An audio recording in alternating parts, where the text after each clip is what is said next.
I arrived at my parents' luxurious suburban home for Christmas Eve dinner, with my son Tyler expecting the usual family gathering. Instead, my father Harold blocked Tyler at the door, declaring, "Losers aren't welcome for Christmas," after discovering Tyler is taking prerequisites at community college instead of going directly to a prestigious university. My mother Patricia nodded approvingly, while Tyler's cousin Brad smirked and added, "This is just embarrassing." I watched my 18-year-old son's face crumble as my family humiliated him, publicly feeling my protective instincts surge. The cold December air bit at our faces as we stood on the front porch of my childhood home, the warm yellow glow from inside mocking the frigid reception we were receiving. Harold's voice carried that familiar tone of superiority that had made my teenage years miserable, but hearing it directed at Tyler made my blood boil in ways I had never experienced.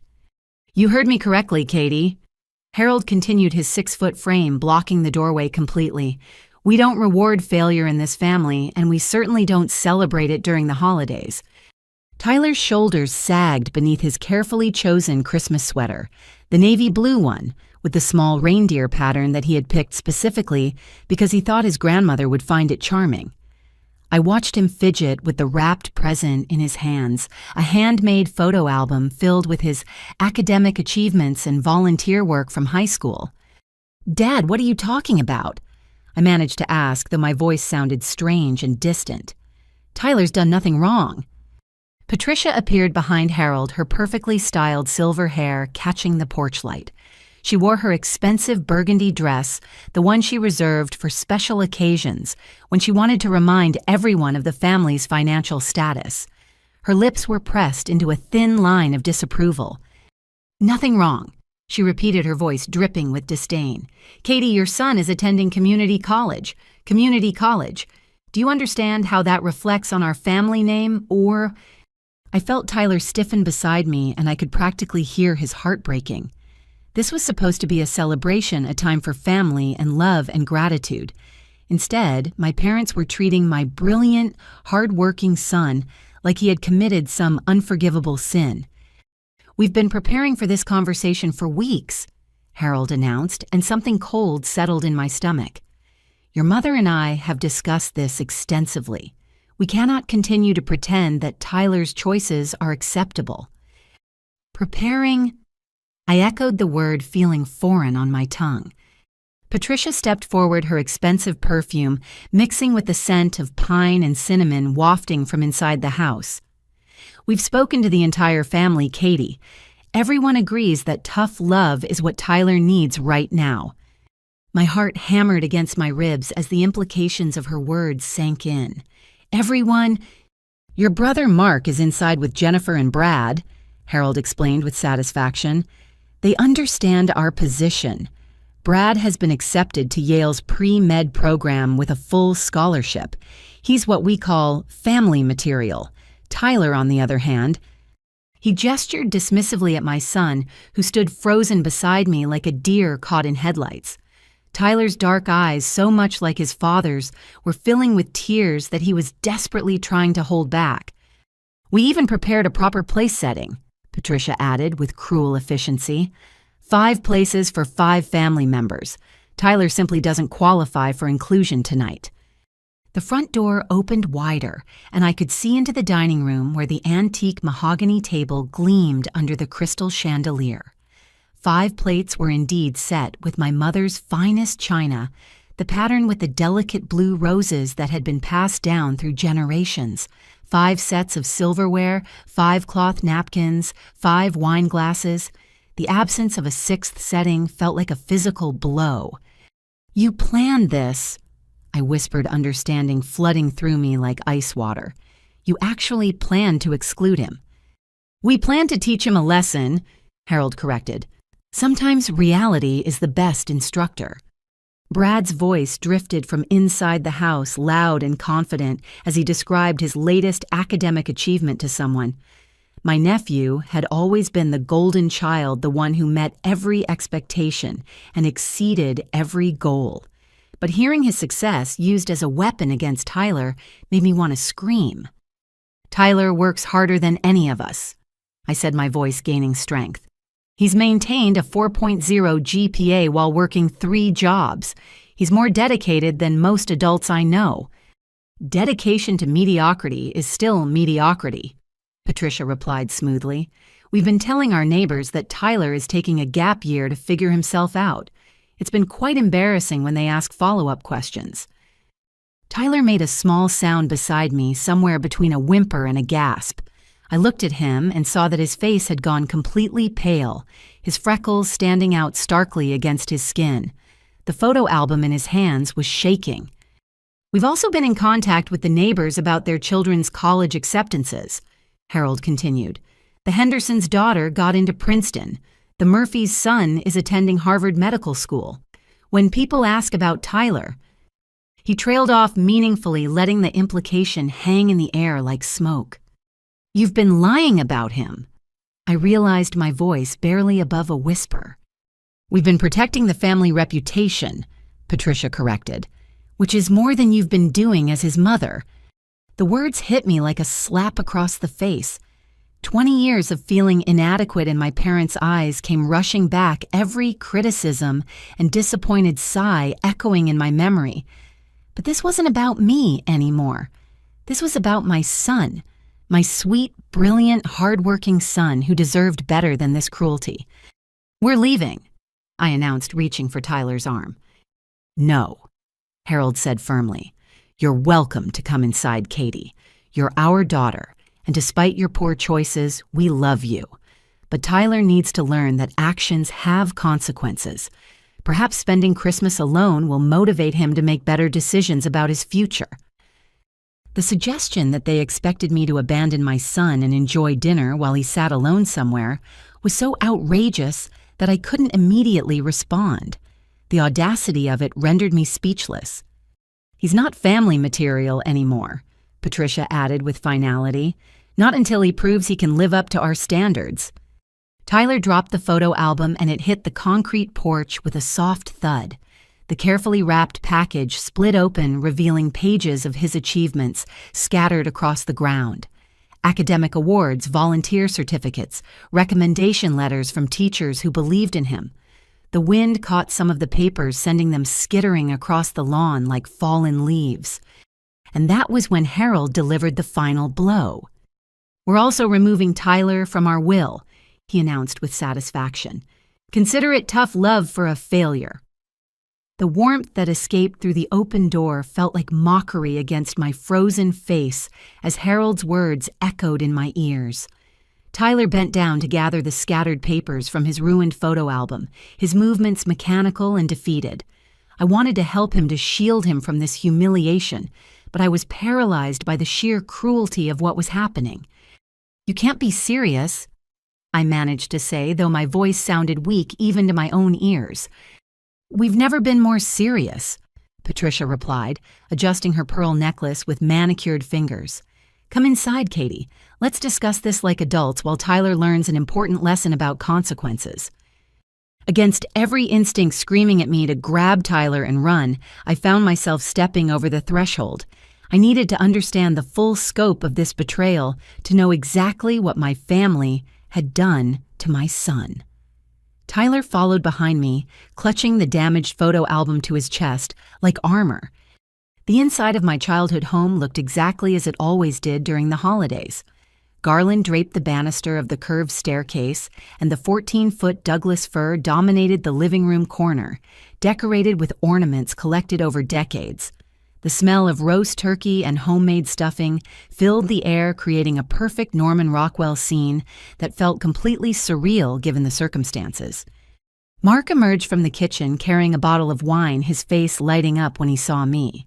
My younger brother had always been the peacekeeper in our family, the one who smoothed over conflicts and found middle ground. Surely he would be reasonable about this situation. Katie, great timing, he said warmly. Then his expression shifted when he noticed Tyler hovering uncertainly by the door. Oh, I thought we discussed the seating arrangement. My heart sank as I realized that Mark was not only aware of the plan to exclude Tyler, but had actively participated in it.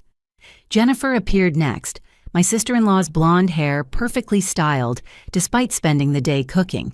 She gave me a bright smile that faltered when she saw Tyler. "Sweetie, maybe Tyler would be more comfortable at home tonight," Jennifer suggested gently. "This is really more of an adult conversation anyway."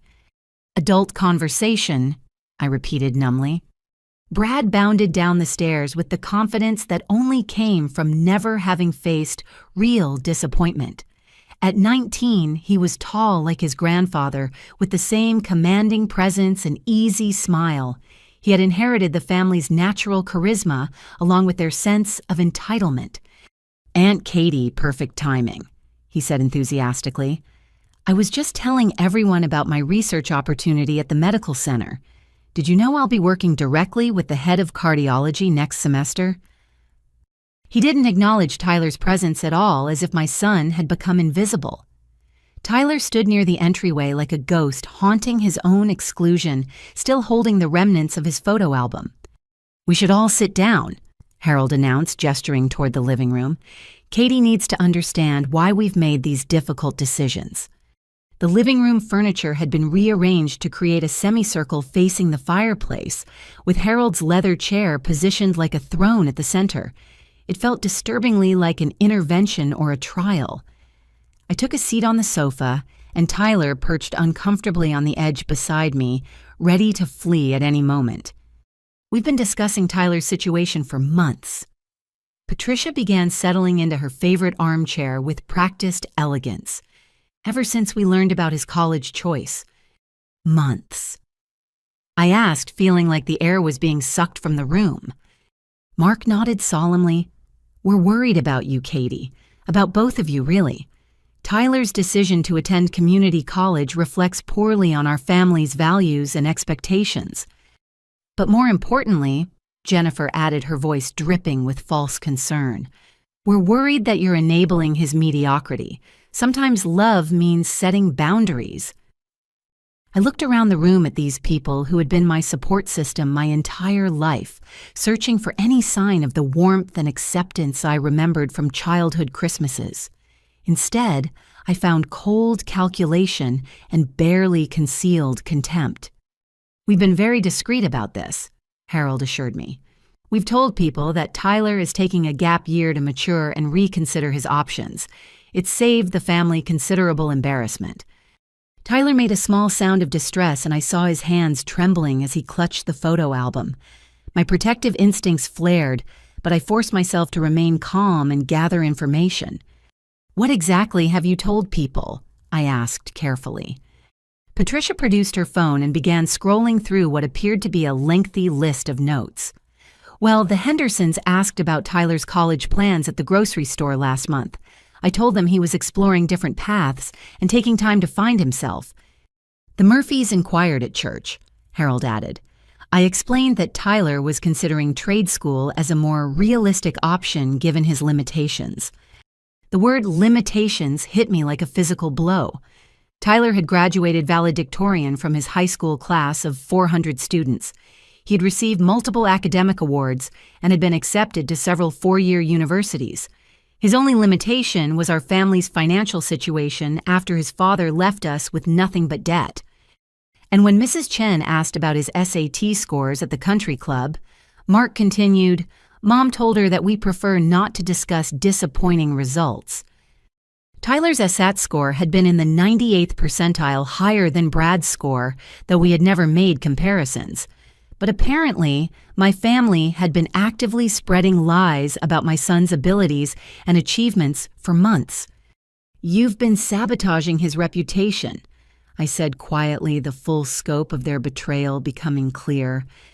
"We've been managing a difficult situation," Patricia corrected. "Do you have any idea how humiliating it is to admit that our grandson chose community college over proper universities? People make assumptions about family values based on those choices." Brad shifted in his chair, looking uncomfortable for the first time since we had arrived. "Maybe we could talk about this after Tyler leaves," he suggested awkwardly. "No," Harold said firmly. "Tyler needs to hear this. He needs to understand how his decisions affect the entire family." Jennifer nodded in agreement. We've always been supportive of Tyler, but support doesn't mean accepting failure. Sometimes the kindest thing we can do is refuse to enable poor choices. I wanted to point out all of Tyler's accomplishments, to list every award and achievement he had earned through hard work and dedication. But I could see that my family had already made up their minds. They had constructed a narrative where Tyler was a disappointment, and they were determined to stick to that story regardless of evidence to the contrary. We've also been discussing your parenting choices. Katie. Patricia continued, her voice taking on a sharper edge.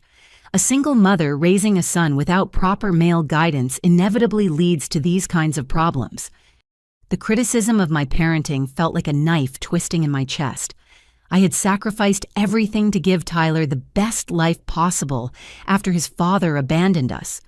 I had worked multiple jobs gone without necessities and dedicated every ounce of my energy to ensuring my son had opportunities and support. Tyler's father leaving was the best thing that ever happened to us, I said, quietly, surprising myself with the vehemence in my voice. Was it? Harold challenged. Because from where we're sitting, the results speak for themselves. Tyler stood abruptly, the photo album falling from his lap and scattering more papers across the Persian rug. I should go, he said, his voice cracking with emotion. Sit down, Harold commanded, his voice sharp enough to make Tyler flinch. We're not finished. My son slowly sank back onto the sofa, his face pale and drawn. I could see tears threatening to spill over, and every maternal instinct I possessed was screaming at me to get him out of there immediately. We've prepared something that might help Tyler understand our perspective, Patricia announced, producing a manila folder from beside her chair. She opened the folder and pulled out several sheets of paper, each one covered in neat handwriting and what appeared to be printed emails and documents. My stomach dropped as I realized what I was looking at. These are Brad's achievements from his first semester at Yale, she announced with pride. Dean's List research opportunity leadership position in his pre-med society, and a recommendation from his organic chemistry professor for accelerated placement. She spread the papers across the coffee table like a winning poker hand, each document highlighting Brad's success in vivid detail. Then she produced another folder, this one noticeably thinner. And these are Tyler's community college transcripts and course listings. She continued, her voice dripping with disappointment. Basic biology, introductory chemistry, general education requirements that most students complete in high school. The comparison was designed to be humiliating, and it worked perfectly. Tyler stared at the contrast between his cousin's achievements and his own modest course load, his shoulders sagging with shame. Do you see the difference? Harold asked pointedly. One grandson is excelling at an elite institution, building a foundation for medical school and a prestigious career. The other is repeating high school coursework at a community college. What they didn't understand, what they refused to acknowledge, was that Tyler's path was not a reflection of his ability, but of our financial reality. Community college was a strategic choice that would allow him to complete his prerequisites without accumulating crushing debt, giving him a better foundation for medical school applications. But explanation felt pointless in the face of such willful ignorance. We love Tyler, Jennifer said softly, but love sometimes means setting boundaries. We can't continue to pretend that all choices are equal when they clearly are not. Mark nodded in agreement. We've talked about this extensively as a family, Katie. We think the kindest thing we can do is stop enabling Tyler's denial about his situation. Denial. I asked, my voice barely above a whisper. Denial about his intellectual limitations, Patricia clarified. Denial about realistic career expectations. Denial about the importance of family reputation and standards. Tyler made a choked sound that might have been a sob, and I felt something break inside my chest. These people who were supposed to love and support him were systematically destroying his confidence and self-worth. We're removing Tyler from family events until he demonstrates real improvement in his choices and attitude, Harold announced with finality. No more birthday celebrations, no more holiday gatherings, no more family vacations. He's welcome to return when he's ready to meet our expectations. The room fell silent except for the crackling of the fireplace and Tyler's barely audible breathing. Outside, snow had begun to fall, coating the windows with a thin layer of white that made the warm room feel even more isolated from reality. "This is not negotiable," Patricia added. "We've discussed it thoroughly and we're all in agreement. Even Brad supports our decision." I looked at my nephew, who had the decency to appear ashamed of his complicity. But shame was not the same as courage, and he remained silent as his grandparents systematically destroyed his cousin's sense of belonging and worth. The most devastating part was not just the cruelty of their decision, but the calculated nature of it. This was not a moment of anger or disappointment that could be forgiven and forgotten. This was a deliberate campaign to exclude and humiliate my son, planned and executed with cold precision. And as I sat in that room surrounded by my family, I realized that Tyler and I were completely alone. The silence stretched between us like a taut wire ready to snap, broken only by the soft ticking of the grandfather clock in the corner and the occasional pop from the fireplace. Tyler sat rigid beside me, staring down at the scattered comparison papers that painted him as a failure. His breathing had become shallow and rapid, and I could practically feel the walls closing in around him. "I want to say something," Tyler said suddenly, his voice so quiet we all had to strain to hear him. Harold leaned back in his leather chair with the satisfied expression of someone who believed they were about to witness a well-deserved surrender. "Go ahead, son. We're listening." Tyler cleared his throat and straightened his shoulders, summoning courage from somewhere deep inside. When he looked up, his dark eyes were filled with tears, but his voice was steady. "I chose community college because I researched the most financially responsible path to medical school." He began each word carefully measured. "The average medical student graduates with over $200,000 in debt. I wanted to minimize that burden by completing my prerequisites at a lower cost." Patricia's perfectly penciled eyebrows rose skeptically. "That sounds like rationalization to me." "It's not rationalization," Tyler continued, his voice gaining strength. "I spent months researching medical school admissions requirements and talking to current medical students about their experiences. Every single person I spoke with advised taking prerequisites at community college to reduce overall debt." Brad shifted uncomfortably in his chair, suddenly very interested in examining his fingernails. I suspected he was beginning to understand that his cousin's choice was actually more strategic than his own expensive path. I also spoke with 3 admissions counselors at medical schools. Tyler pressed on, warming to his topic. "They all said that where you take prerequisites matters far less than your GPA and MCAT score. A 4.0 GPA from community college is better than a 3.5 GPA from an expensive university." Harold's expression was darkening by the minute. This was not the broken apology he had been expecting. "Furthermore," Tyler said, his confidence growing, "I've been working 3 part-time jobs while maintaining perfect grades. I work at the campus tutoring center where I help struggling students with biology and chemistry. I work weekends at the medical equipment supply company where I've learned about hospital operations and medical technology. And I work evenings at the veterinary clinic where I've gained hands-on experience with medical procedures and patient care." The room had fallen completely silent. Even the fire seemed to have stopped crackling. "Those jobs aren't just about money," Tyler continued, his voice growing stronger with each word. "They're about building experience and understanding the medical field from multiple perspectives. I've learned more about medicine and patient care in the past 6 months than most pre-med students learn in 2 years of classroom theory." I felt a surge of pride so intense it made my chest ache. My son was defending himself with intelligence and grace, presenting facts instead of emotions, logic instead of pleas. But Harold was not impressed.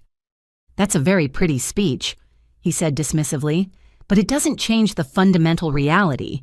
You're attending community college because you couldn't get into a real university." "That's not true," Tyler said quietly. "I was accepted to State University with a partial scholarship, and I was accepted to the honors program at Regional University with a full academic scholarship." The admission hung in the air like a bomb waiting to explode. I watched as my family processed this information, their carefully constructed narrative beginning to crumble around them. "Then why didn't you accept?" Jennifer asked, confusion evident in her voice. Tyler looked down at his hands, and I could see him struggling with whether to reveal the truth. When he looked up again, his eyes found mine, and I saw the pain and love and determination that had carried him through so many challenges. "Because my mom has been struggling financially since Dad left," he said simply. "She's been working 2 jobs to keep us afloat, and she's been putting money aside for my education, even though I know we can't afford it. I chose community college so she wouldn't have to sacrifice anymore for my dreams." The words hit the room like a physical blow. I felt my face burning with shame and pride in equal measure. Shame that Tyler felt responsible for our financial situation, and pride that he had chosen sacrifice over prestige to protect me. "Mom's been skipping meals to save money for my textbooks," Tyler continued, his voice breaking slightly. "She's been wearing the same winter coat for 5 years because every spare dollar goes toward my future. She sold her engagement ring last year to pay for my SAT prep course, and she doesn't know that I know about it." Tears were streaming down my face now, and I couldn't have spoken even if I had known what to say. Tyler had been protecting me just as fiercely as I had been trying to protect him. "So when people ask me why I chose community college," Tyler said, looking directly at Harold, "I tell them it's because I'd rather graduate debt-free than burden my mother with loans she can't afford. I tell them it's because I'm mature enough to prioritize substance over status." Brad finally looked up from his hands, his face flushed with what might have been embarrassment or admiration. But Harold's response was swift and brutal. "That's exactly what I mean about making excuses," he said coldly. "Real men don't whine about difficult circumstances. They overcome them." The words hit Tyler like a slap, and I watched my son's newfound confidence crumble in real time. "Real men don't blame their mothers for their limitations," Patricia added with cutting precision. "They take responsibility for their own failures." Tyler's face went white, and his hands began trembling again. The courage that had carried him through his defense evaporated in the face of such calculated cruelty. "I'm sorry," he whispered, his voice barely audible. "I'm sorry I'm not good enough. I'm sorry I'm embarrassing the family. I'm sorry I'm not like Brad." "Don't apologize to us," Harold said with satisfaction. "Apologize to your mother for putting her in this position. Apologize to your cousin for making his achievements look bad by comparison." Brad finally spoke up, his voice strained. "Grandpa, maybe that's enough." "No," Harold snapped. "It's not enough. Tyler needs to understand that his choices affect everyone around him. His mediocrity reflects on our family name, our reputation, our standing in the community." Tyler doubled over slightly as if he had been punched in the stomach. When he looked up again, his face was streaked with tears. "I've been working 60 hours a week while carrying a full course load," he said brokenly. "I haven't had a day off in 6 months. I study until 2 in the morning and get up at 6 for my shift at the clinic. I'm exhausted all the time, but I keep going because I want to make everyone proud." "Well, you've failed," Patricia said with clinical precision. "We're not proud. We're embarrassed."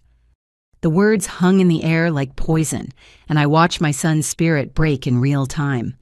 Tyler had poured his heart out, had explained his sacrifices, and his reasoning had shown them the depth of his love and dedication, and they had used it all against him.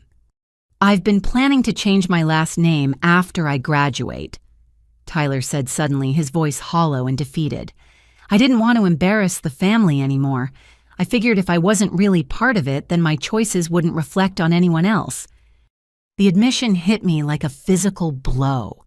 My son had been planning to erase his connection to us entirely, rather than continue to disappoint his grandparents. "I've been thinking about cutting contact with everyone after I turn 18. He continued, his voice growing smaller with each word. "Maybe if I just disappeared, you could all pretend I never existed. Then Brad could be the only grandson, and you wouldn't have to be ashamed anymore." Harold leaned forward with interest rather than concern. "That's actually not a terrible idea," he said thoughtfully. "A clean break might be best for everyone involved." Patricia nodded in agreement. "Sometimes the kindest thing we can do is let people find their own level without the pressure of family expectations." I stared at my parents in complete shock. They were actually entertaining the idea of my son removing himself from their lives entirely. They were discussing his self-imposed exile like it was a reasonable solution to their embarrassment. "I could change my name to my mom's maiden name," Tyler offered desperately, "or I could just use a completely different name, whatever would be easier for the family." "Tyler, stop," I said, finally finding my voice again. But he was beyond hearing me. The dam had broken and years of feeling inadequate were pouring out. "I know I'm not smart enough." He continued, his voice cracking with emotion. "I know I'll never be good enough. I know I'm a disappointment and a burden and an embarrassment. I just want to stop hurting everyone by existing." The room fell silent except for Tyler's quiet sobbing. My 18-year-old son, who had worked harder than any adult I knew, who had sacrificed his own comfort for my financial stability, who had chosen responsibility over prestige, was apologizing for his existence. And my family was letting him. "Perhaps that's enough self-pity for one evening?" Harold said finally, his voice devoid of any warmth or compassion. "Tyler, you're welcome to leave now. Katie, you're welcome to stay for dinner." The suggestion that I would abandon my son and enjoy a meal while he suffered alone was so outrageous that I couldn't immediately process it. But as I looked around the room at these people who had raised me, who were supposed to love us both, I realized that they genuinely expected me to choose them over Tyler. They expected me to sacrifice my son for their approval. And in that moment, sitting in the living room where I had opened Christmas presents as a child, surrounded by people who had once made me feel safe and loved, I finally understood exactly who my family really was. I stood up slowly, my legs unsteady beneath me, as the full weight of what I had just witnessed settled into my bones. Tyler remained curled into himself on the sofa, his quiet sobs the only sound in the suddenly oppressive room. The grandfather clock continued its relentless ticking, marking seconds that felt like hours as I processed the magnitude of my family's betrayal. "You want me to stay for dinner?" I said carefully, my voice sounding strange and distant even to my own ears, "while my son goes home alone on Christmas Eve." Patricia smoothed her burgundy dress and nodded as if this were the most reasonable request in the world. "Tyler has made his choices, Katie. Now he needs to live with the consequences. But you're always welcome here. You're our daughter." The word daughter felt like acid on my tongue. What kind of daughter would they expect me to be if I abandoned my child for their comfort? "We've prepared your favorite dessert," Jennifer added helpfully. "That chocolate trifle you used to love as a teenager. I thought it might help you remember what it feels like to be part of a real family celebration." A real family celebration. The words echoed in my head as I looked around the room at these people who had systematically destroyed my son's self-worth and were now expecting me to thank them for it. "We understand this is difficult," Mark said gently, his voice taking on that same condescending tone I remembered from childhood arguments. "But sometimes love means making hard choices. Tyler needs to learn that his actions affect other people." I almost laughed at the irony. They were lecturing me about how actions affect other people, while completely ignoring how their actions were affecting Tyler. "What about how your actions are affecting him?" I asked quietly. Harold's expression hardened. "Our actions are intended to help him grow up and face reality. Your actions have been enabling his delusions and mediocrity." "My actions," I repeated, feeling something cold and dangerous stirring in my chest. "Yes," Patricia said firmly. "Your parenting choices have led directly to this situation. A single mother trying to raise a boy without proper masculine guidance inevitably produces these kinds of problems." The criticism of my parenting hit me like a physical blow, but this time I didn't absorb it quietly. This time I felt anger rising up to meet it. "What exactly have I done wrong as a parent?" I asked, my voice gaining strength. "You've coddled him," Harold replied immediately. "You've made excuses for his limitations instead of pushing him to exceed them. You've let him settle for less instead of demanding excellence. You've failed to provide proper male role models," Patricia added. "Boys need strong masculine figures to teach them about competition and achievement. Without that guidance, they become weak and entitled." "Entitled?" I asked, thinking about Tyler's 60-hour work weeks and perfect grades. "He thinks he deserves respect and inclusion regardless of his performance," Jennifer explained. "He thinks showing up is enough, that effort matters more than results." I stared at her in complete disbelief.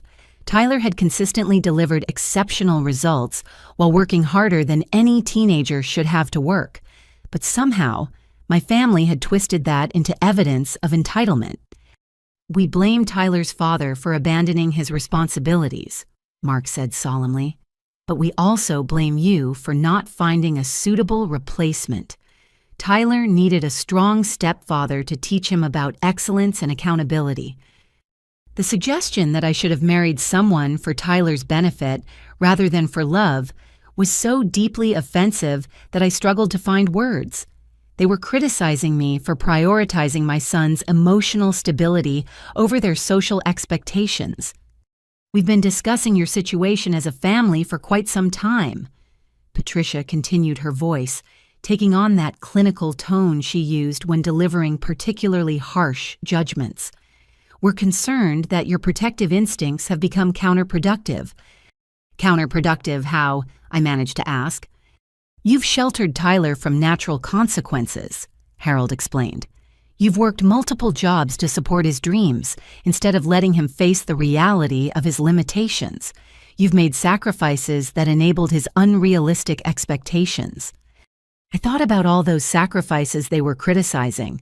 The meals I had skipped so Tyler could eat, the overtime shifts I had worked to pay for his textbooks, the winter coats I had mended instead of replacing so that money could go toward his future.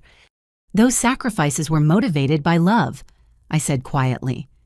"They were motivated by guilt and overcompensation," Patricia corrected.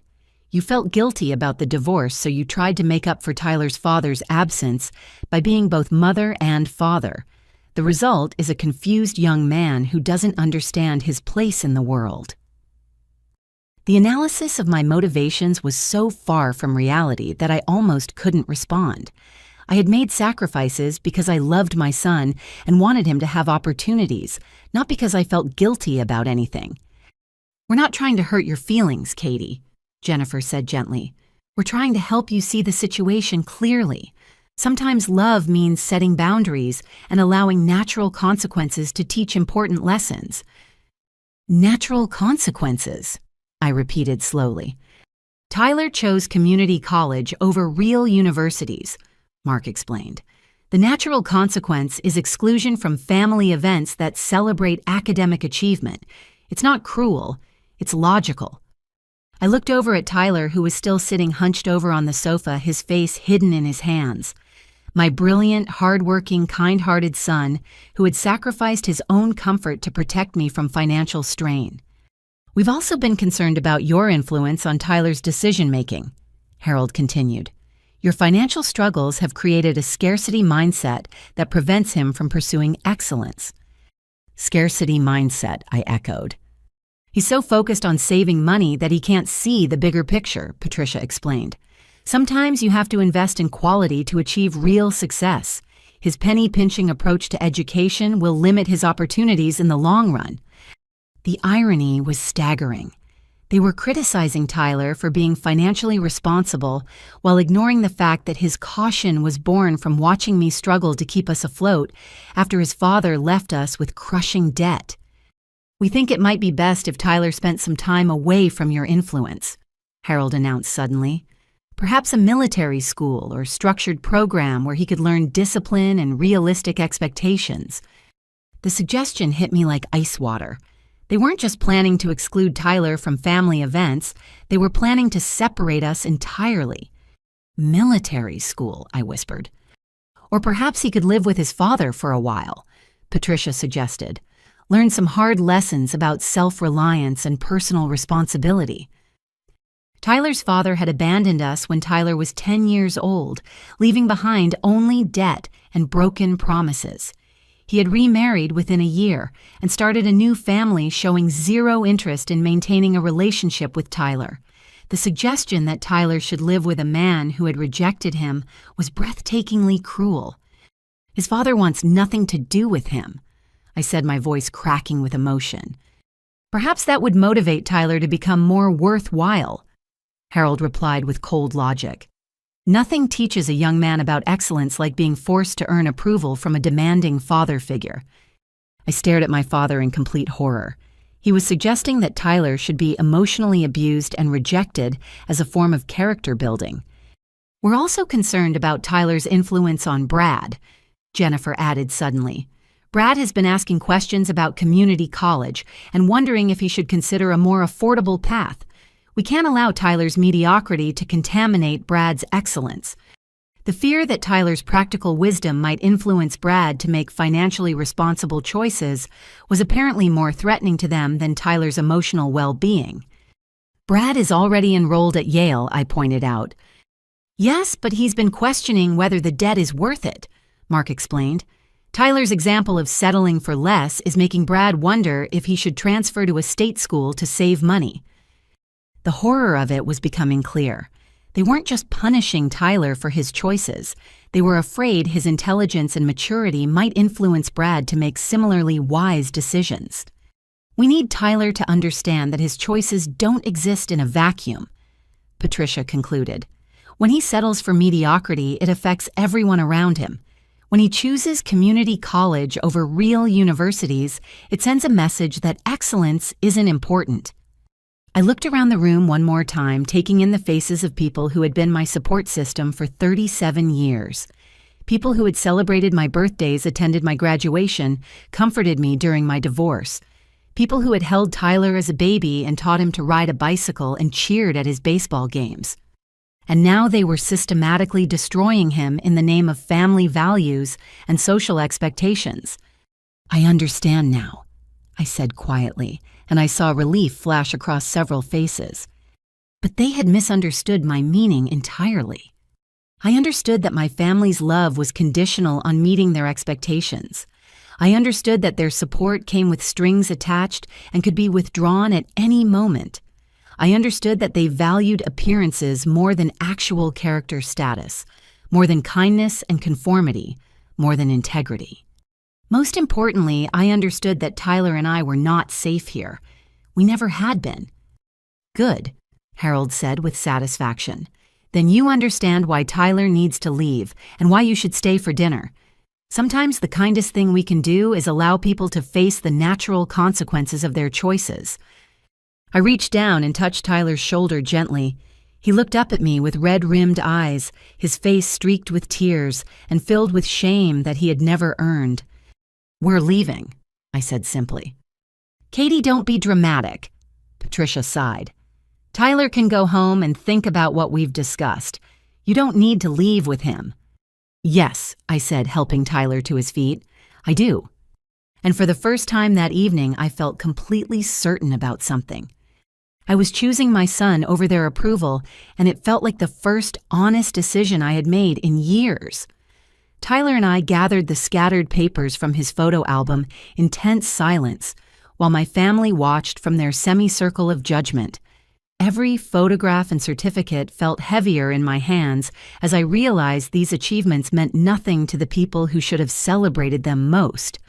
The weight of their disapproval pressed down on us like a physical presence, making even the simple act of walking toward the door feel monumental. You're making a mistake, Katie, Harold called after us, his voice carrying that familiar tone of authority that had intimidated me throughout childhood. Tyler needs to learn that running away doesn't solve problems. I paused at the front door, my hand on the brass handle that I had touched thousands of times growing up. For just a moment, I felt the pull of old patterns, the desperate need for my father's approval that had shaped so many of my decisions over the years. We're not running away, I said without turning around. We're choosing dignity over cruelty. Patricia's voice followed us onto the porch, sharp with frustration. Don't be so dramatic, Katie. We're trying to help Tyler become a better person. Sometimes love requires tough decisions. The cold December air hit us like a slap as we stepped outside, but it felt cleaner than the poisonous atmosphere we were leaving behind. Snow continued to fall, creating a thin white blanket over the perfectly manicured lawn and expensive cars parked in the circular driveway. Tyler walked beside me in silence, clutching the damaged photo album against his chest like a shield. His breathing was still uneven from crying, and I could see him struggling to process what had just happened. We had both entered that house expecting love and acceptance, and instead we had found calculated cruelty disguised as family values. As we reached my car, I heard the front door open behind us. I turned to see Mark jogging down the porch steps, his face flushed with either exertion or embarrassment. "Katie, wait." He called his breath, forming small clouds in the frigid air. "Can we talk for just a minute?" Tyler looked up at me with exhausted eyes, and I could see him steeling himself for another round of criticism. But something in Mark's expression seemed different from the cold dismissal we had just experienced. "Get in the car and warm up," I told Tyler gently. "I'll be right there." My son climbed into the passenger seat without argument, and I watched him turn up the heat and pull his jacket tighter around himself. Even through the car windows, I could see his hands shaking, whether from cold or emotional trauma. Mark approached me carefully as if I were a wounded animal that might bolt at any sudden movement. When he spoke, his voice was lower than it had been inside the house, meant only for my ears. "I wanted you to know that not everything you heard in there was completely accurate." He began glancing nervously back at the house, where warm light still spilled from the windows. "What do you mean?" I asked, though something cold was already settling in my stomach. Mark looked around the empty street as if checking for witnesses before continuing. "Mom and Dad have been more involved in Tyler's situation than they let on tonight. They didn't just spread rumors about his college choice." The words hit me like ice water. "What are you saying?" "They contacted his high school guidance counselor last spring." Mark admitted, his voice barely above a whisper. "They told her they were concerned about Tyler receiving too much encouragement for unrealistic goals." I stared at my brother in growing horror as the implications of his words sank in. "They interfered with his college applications." "They didn't think of it as interference," Mark said quickly, as if that somehow made it better. "They thought they were protecting him from future disappointment by encouraging more realistic expectations." My hands clenched into fists at my sides as I processed this betrayal. Tyler's guidance counselor, Mrs. Rodriguez, had always been one of his strongest advocates. She had helped him research scholarship opportunities and had written glowing recommendation letters for his applications. If my parents had convinced her to undermine his efforts, what exactly did they tell her? I asked, my voice deadly quiet. Mark shifted uncomfortably, clearly regretting his decision to share this information. They said that Tyler had unrealistic expectations about his academic abilities. They suggested that his test scores might have been inflated or that his grades didn't reflect real understanding. The systematic nature of their sabotage was becoming clear, and it was far worse than I had imagined. They had not only embarrassed Tyler socially, but had actively worked to destroy his educational opportunities. They also called the State University admissions office. Mark continued, his voice growing even quieter. They said they had concerns about a scholarship recipient and wanted to share additional information about his character. I felt the world tilt slightly around me as I understood what he was telling me. Tyler had been accepted to State University with a partial academic scholarship that would have covered most of his tuition. He had been thrilled about the opportunity, spending hours researching their pre-med program and planning his course schedule. Then suddenly, and without explanation, the university had contacted him to say that his scholarship was being re-evaluated due to new information about his application. They had never provided specifics, and Tyler had been devastated by what seemed like a random administrative decision.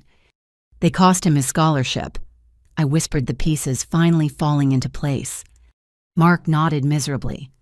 They told the admissions office that Tyler had misrepresented his volunteer work and that his academic achievements were the result of grade inflation rather than real ability.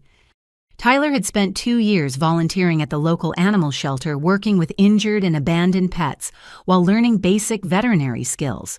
He had also tutored struggling students at his high school, helping dozens of classmates improve their grades in math and science. The suggestion that he had misrepresented these experiences was not just false, but deliberately malicious. "Why are you telling me this?" I asked, though I was not sure I wanted to hear the answer. Mark looked back at the house again, then met my eyes with an expression I had never seen before. "Because I have kids too, Katie, and if someone did this to my children, I would want to know." The admission that he had watched my parents systematically sabotage Tyler's future while saying nothing was almost as devastating as the original betrayal. Mark had known exactly what they were doing and had chosen silence over intervention. "Why didn't you stop them?" I asked, my voice cracking with emotion. "I tried to talk them out of it," Mark said defensively, "but they were convinced they were doing the right thing. They said Tyler needed to learn that excellence requires sacrifice and that protecting him from natural consequences would only hurt him in the long run." Natural consequences.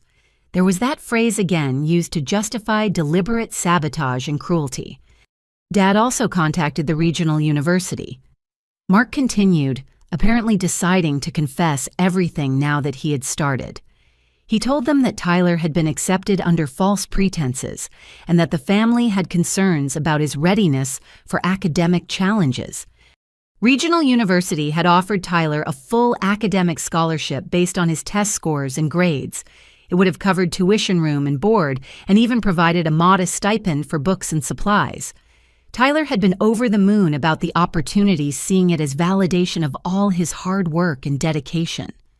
Then, just like with State University, the offer had been suddenly withdrawn due to irregularities in the application process. Tyler had been heartbroken, convinced that he had somehow made a mistake or failed to meet some requirement he had not understood. He destroyed every opportunity Tyler had. I said the full scope of Harold's campaign becoming clear. "Not every opportunity," Mark corrected quietly. Community college was never contacted because Dad didn't think it mattered. He figured if Tyler was determined to settle for mediocrity, then mediocrity was what he deserved. The casual cruelty of that decision was breathtaking. Harold had systematically destroyed Tyler's chances at the universities that had recognized his potential while leaving him only the option that he could then use as evidence of Tyler's inadequacy. "There's more," Mark said reluctantly. "Mom has been talking to people at her church about Tyler's situation. She's been asking for prayers for a grandson who has lost his way and needs guidance back to the path of righteousness." The idea that Patricia had been using Tyler's college choice as a prayer request, painting him as a troubled young man who needed spiritual intervention, was so deeply humiliating that I felt physically sick. "She's also been discussing the situation with her book club," Mark continued. "She tells them that modern parenting has become too permissive and that children like Tyler are the inevitable result of not setting proper boundaries." My mother had been using my son as a cautionary tale, spreading intimate details of our family situation to anyone who would listen, while positioning herself as the wise grandmother, trying to save a wayward child. "And Dad has been talking to his business associates about the importance of maintaining family standards," Mark added. He uses Tyler as an example of what happens when families lower their expectations to accommodate mediocrity. Harold owned a successful construction company and was well connected in the local business community. The idea that he had been publicly humiliating Tyler in professional settings while discussing family values and personal responsibility made my blood boil. "How long has this been going on?" I asked, though I was not sure I wanted to know. Mark looked deeply uncomfortable as he considered the question. Since Tyler's junior year of high school, when he started talking about college plans, it escalated after he chose community college over the remaining options. 2 years. For 2 years, my parents had been systematically undermining my son while pretending to love and support him. They had sabotaged his opportunities, spread lies about his character, and used his situation to enhance their own sense of moral superiority. "Why didn't you tell me sooner?" I asked, my voice barely above a whisper. "Because I kept hoping they would stop," Mark admitted. "I thought once Tyler proved himself at community college, they would recognize their mistake and apologize. I never imagined it would escalate to tonight." The idea that this evening's cruelty was an escalation rather than an aberration was almost too much to process. This was not a moment of poor judgment or temporary disappointment. This was the culmination of a long-term campaign to destroy Tyler's confidence and drive him away from the family.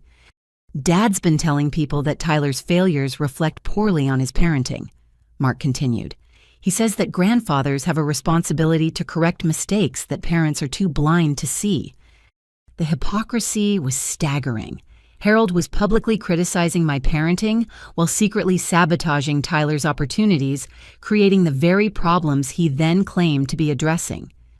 And Mom's been suggesting that Tyler might benefit from military school or some other structured environment where he could learn discipline and realistic goal setting, Mark added quietly. The suggestion that my academically successful, hardworking, responsible son needed to learn discipline was so ridiculous that it would have been laughable if it were not so malicious. "They've also been discussing the possibility of having him evaluated by a psychologist," Mark said. "They think he might have learning disabilities or emotional problems that explain his poor decision-making." The plan to pathologize Tyler's practical wisdom and financial responsibility was the final piece of their comprehensive assault on his character and future. I looked through the car window at Tyler, who was sitting quietly with his head leaning against the cold glass. My brilliant, kind, hard-working son, who'd been carrying the weight of his grandparents' disapproval and sabotage for 2 years without understanding why his opportunities kept disappearing. "I should have told you sooner," Mark said quietly. "I'm sorry, Katie, I really am." But his apology felt hollow and meaningless in the face of 2 years of silence, while Tyler suffered. Mark had watched my parents destroy my son's opportunities and had chosen family loyalty over basic human decency. "I need to go," I said, turning away from him. "Katie, wait," Mark called after me. "What are you going to do?" I paused with my hand on the car door handle and looked back at my brother, seeing him clearly for the first time in my life. "I'm going to protect my son," I said simply, "since no one else in this family will." And as I climbed into the car beside Tyler, I realized that I finally understood exactly what kind of people I was dealing with. They had not just excluded Tyler from Christmas dinner.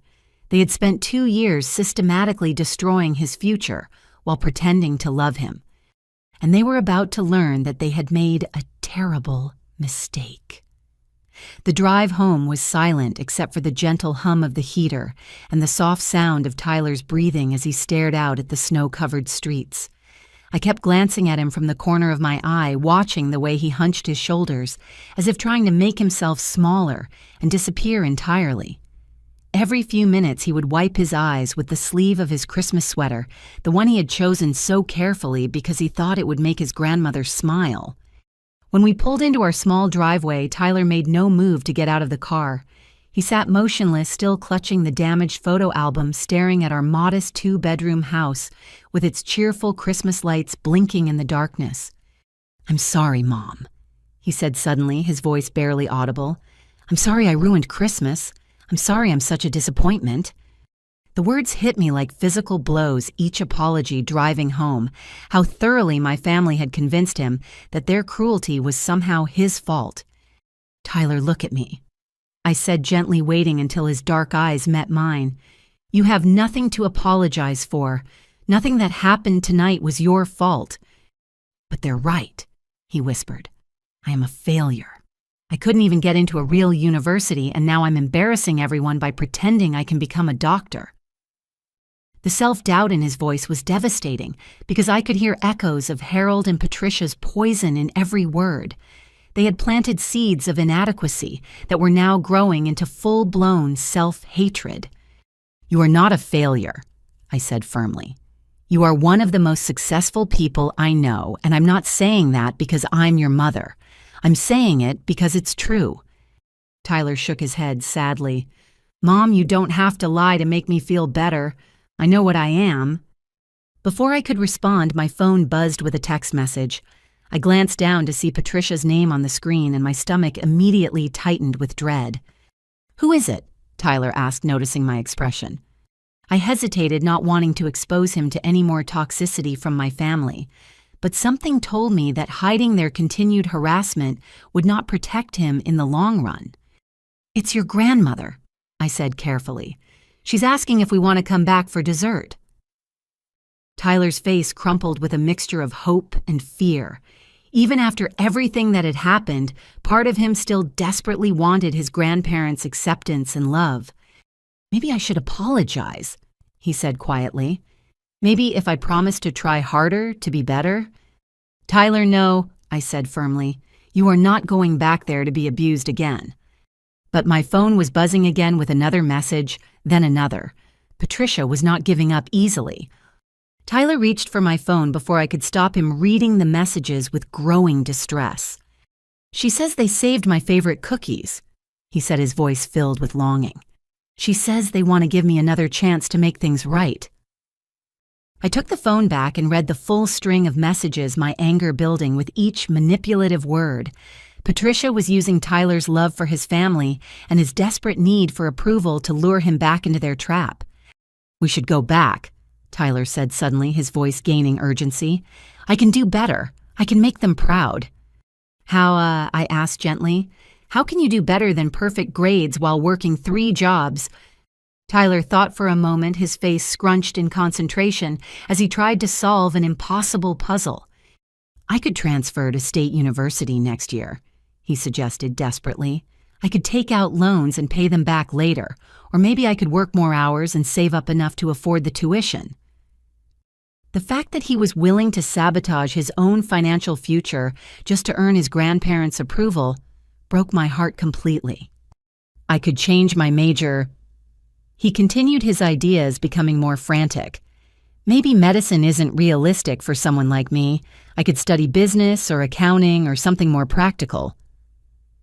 "Tyler, stop," I said, reaching over to take his hands in mine. "You are not changing anything about yourself to accommodate their cruelty." But Tyler was spiraling now, his need for family acceptance overriding all logic and self-preservation. "Maybe I could live with Dad for a while," he suggested, echoing Harold's earlier recommendation. "Learn some discipline and responsibility. Maybe if I became more like what they want." The idea that Tyler would voluntarily submit himself to his absent father's indifference just to win his grandparents' approval was so heartbreaking that I felt tears threatening again. My phone buzzed with another message, and this time Tyler grabbed it before I could react. His face went white as he read whatever Patricia had written. "What does it say?" I asked, though I was dreading the answer. Tyler handed me the phone without speaking, his hands trembling slightly. The message was longer than the others, written with Patricia's characteristic blend of false concern and subtle manipulation. "Tyler, your grandfather and I have been talking, and we realized that tonight was very difficult for you. We want you to know that our love for you hasn't changed, even though we're disappointed in your choices. If you're willing to have an honest conversation about your future and consider some alternatives to your current path, we'd be happy to include you in our Christmas celebration. We've always believed in second chances for people who are truly ready to grow and change." The message was perfectly crafted to make Tyler feel like his grandparents' cruelty was actually loving concern, and that their acceptance was still possible if he would just abandon his dreams and submit to their expectations. "See," Tyler said desperately, "they still love me. They want to give me another chance." "Tyler," I said carefully, "what do you think they mean by considering alternatives to your current path?" He was quiet for a moment, thinking through the implications. "Maybe they want me to look at different career options or different ways to pay for school." Or maybe they want you to give up on medical school entirely, I suggested gently. Tyler's face fell as the reality of their conditional love began to sink in. But if that's what it takes to be part of the family again? No, I said firmly. Being part of a family should not require you to abandon your dreams. But Tyler was already pulling out his own phone, his fingers moving quickly across the screen as he composed a response to Patricia's message. "What are you writing?" I asked, trying to keep the panic out of my voice. "I'm telling them I'm willing to listen to their suggestions." Tyler said, his face filled with desperate hope. "I'm telling them I want to be better." I watched my son sacrifice his dignity and self-worth for the possibility of his grandparents' approval, and I felt something break inside my chest. Tyler had been so thoroughly conditioned to believe that love was conditional on performance that he was willing to negotiate away his entire future for their acceptance. "Tyler, wait," I said, reaching for his phone. "Let's think about this for a minute." "Mom, please," he said, pulling the phone away from me. "This might be my only chance to fix things. I can't lose my family." The desperation in his voice was unlike anything I had ever heard before. Tyler was terrified of being alone, of being permanently cut off from the only extended family he had ever known. "I'll do whatever they want," he continued, his voice gaining urgency. "I'll transfer schools, change majors, work more hours, be more responsible. Whatever it takes." Before I could stop him, Tyler had sent the message. Within seconds, my phone was ringing with a call from Patricia. "Don't answer it," I said quickly, but Tyler was already reaching for the phone. "It's Grandma," he said with relief. "She wants to talk to me." I watched in horror as Tyler answered the call, his face immediately brightening with hope as he heard Patricia's voice on the other end. "Yes, I got your message," he said eagerly. "I want to come back. I want to make things right." I could only hear Tyler's side of the conversation, but I could see his expression changing as Patricia spoke. The hope in his eyes was gradually being replaced by confusion and then by devastation. "A trade school," Tyler repeated quietly. "But I thought—" He listened in silence for several minutes, his face growing paler with each passing second. "Yes, ma'am," he said finally. "I understand." Tyler ended the call and sat motionless in the passenger seat, staring down at his phone with an expression I had never seen before. "What did she say?" I asked gently. Tyler was quiet for a long moment before answering. "She said they've been researching alternatives to my current path, and they think I should consider a trade school program, something practical that doesn't require the academic rigor of college." The suggestion that Tyler, who had graduated valedictorian and maintained perfect grades while working 3 jobs, was not capable of academic rigor was so insulting that I struggled to find words.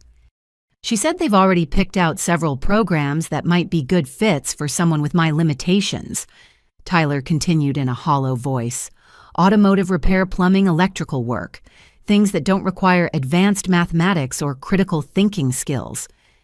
The systematic dismantling of Tyler's confidence was reaching new depths of cruelty. Patricia was not just asking him to lower his expectations. She was asking him to accept that he was intellectually inferior to his cousin and incapable of academic success. She also said they've calculated how much money the family has invested in my education over the years, Tyler added quietly. "Birthday gifts, Christmas presents, school supplies, graduation money. She said they'd like me to consider paying it back once I start earning money in a trade." I stared at Tyler in complete shock as the full scope of their manipulation became clear. They were not just asking him to abandon his dreams, they were demanding financial restitution for their previous investment in his education. "How much money?" I asked, though I was afraid to hear the answer. Tyler pulled out his phone and showed me a detailed spreadsheet that Patricia had apparently sent along with her demands.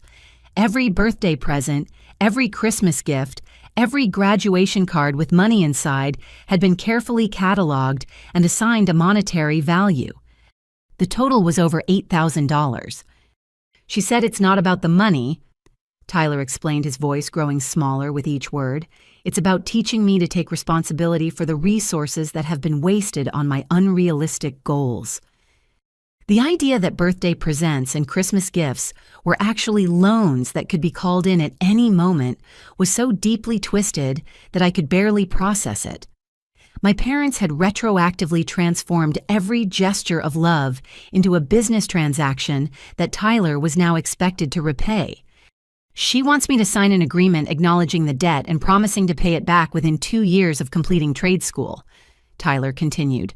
"She said it would teach me about accountability and help me understand the real cost of my poor decisions."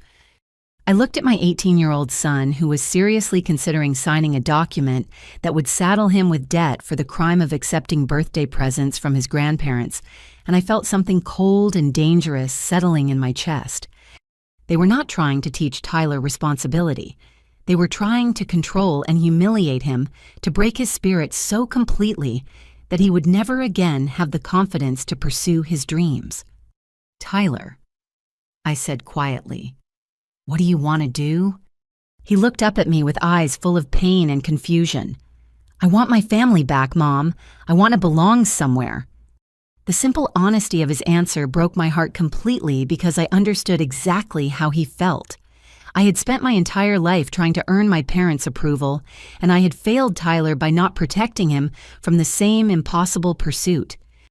"But I also want to be a doctor," he added in a whisper. "I know they think I'm not smart enough, but I really want to help people. I want to make a difference."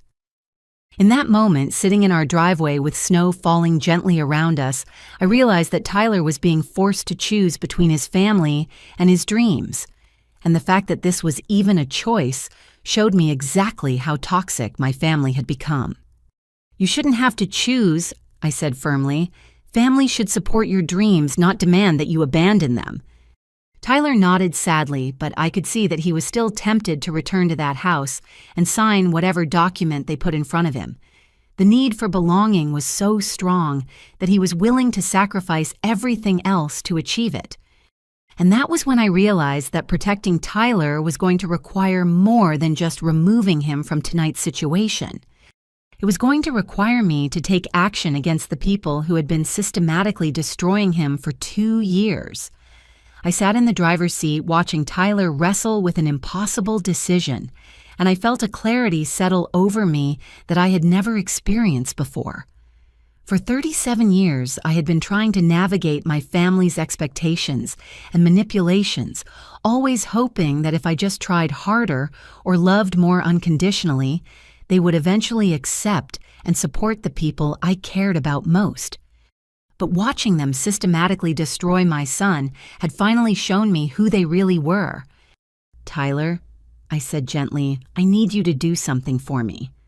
He looked up from the phone where he had been staring at Patricia's spreadsheet of birthday presents turned into debt. "I need you to call your grandmother back and tell her we'll come back to discuss the trade school option." I continued, my voice steady despite the way my heart was hammering against my ribs. Tyler's face immediately brightened with hope and relief. "Really? You think we should go back?" "I think we need to hear exactly what they're proposing," I said carefully. "But I want you to do something while we're there. I want you to ask a lot of questions about their expectations and get them to explain their reasoning in detail." "Why?" Tyler asked, confusion evident in his voice. "Because I want to understand their position completely before we make any decisions," I replied, which was technically true, though not for the reasons Tyler assumed. Tyler was already dialing Patricia's number, his fingers moving quickly across the screen in his eagerness to repair the relationship with his grandparents. I listened to his side of the conversation, marveling at how quickly his tone shifted from defeated to hopeful. "Yes, we'd like to come back and discuss everything," he said eagerly. "Mom wants to understand all the options you're suggesting." I could hear Patricia's pleased voice through the phone, though I could not make out her specific words. Whatever she was saying was making Tyler's face light up with the first genuine smile I had seen from him all evening. "We'll be there in 15 minutes, Tyler concluded, ending the call and turning to me with excitement. She said they've prepared a whole presentation about career alternatives and that they want to help me find a more realistic path to success. The idea that my parents had prepared a presentation about why Tyler should abandon his dreams was both impressive in its thoroughness and horrifying in its cruelty. But I nodded and smiled as if this were wonderful news. "That sounds very thoughtful of them," I said, starting the car and backing out of our driveway. As we drove back through the snowy streets toward my childhood home, I found myself thinking about all the times I had given my parents the benefit of the doubt. All the times I had made excuses for their criticism or rationalized their conditional love as somehow being in my best interest. I thought about Tyler at age 10 crying because Grandpa Harold had told him he was too sensitive for baseball and should find a sport for weaker children. I had convinced myself that Harold was just trying to toughen Tyler up, that his criticism came from love and concern. I thought about Tyler at age 13, devastated because Grandma Patricia had compared his school project unfavorably to Brad's and suggested he try something more appropriate for his skill level. I had told myself that Patricia was just encouraging healthy competition between the cousins. I thought about Tyler at age 16, confused and hurt because his grandparents had missed his academic awards ceremony, but had driven 3 hours to attend Brad's baseball tournament that same weekend. I had made excuses about scheduling conflicts and prior commitments. For years, I had been enabling their emotional abuse by refusing to see it for what it was. I had taught Tyler to accept their criticism and doubt himself rather than recognizing that their treatment of him was completely unacceptable. But tonight was going to be different.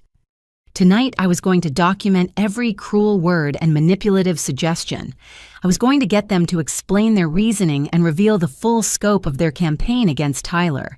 And then I was going to use that information to protect my son from ever being hurt by them again. "Mom, are you okay?" Tyler asked, noticing my expression. "You look kind of intense." "I'm just thinking about everything that's happened tonight," I replied honestly.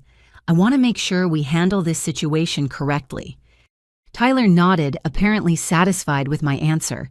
He spent the rest of the drive staring out at the Christmas decorations on the houses we passed, his mood lifting with each block as he convinced himself that reconciliation was possible. When we pulled back into my parents' driveway, the house looked exactly the same as it had an hour earlier.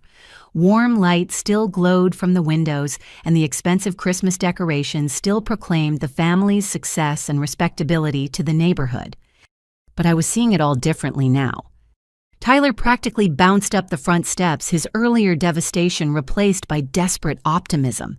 He rang the doorbell with the enthusiasm of someone who believed he was about to be welcomed back into the fold. Harold opened the door with a satisfied smile as if Tyler's return proved some important point about discipline and consequences. "I'm glad you came to your senses," he said, stepping aside to let us enter. "Sometimes young people need time to think before they can appreciate good advice." Patricia appeared from the living room, her face glowing with the particular satisfaction that came from having her authority acknowledged and respected.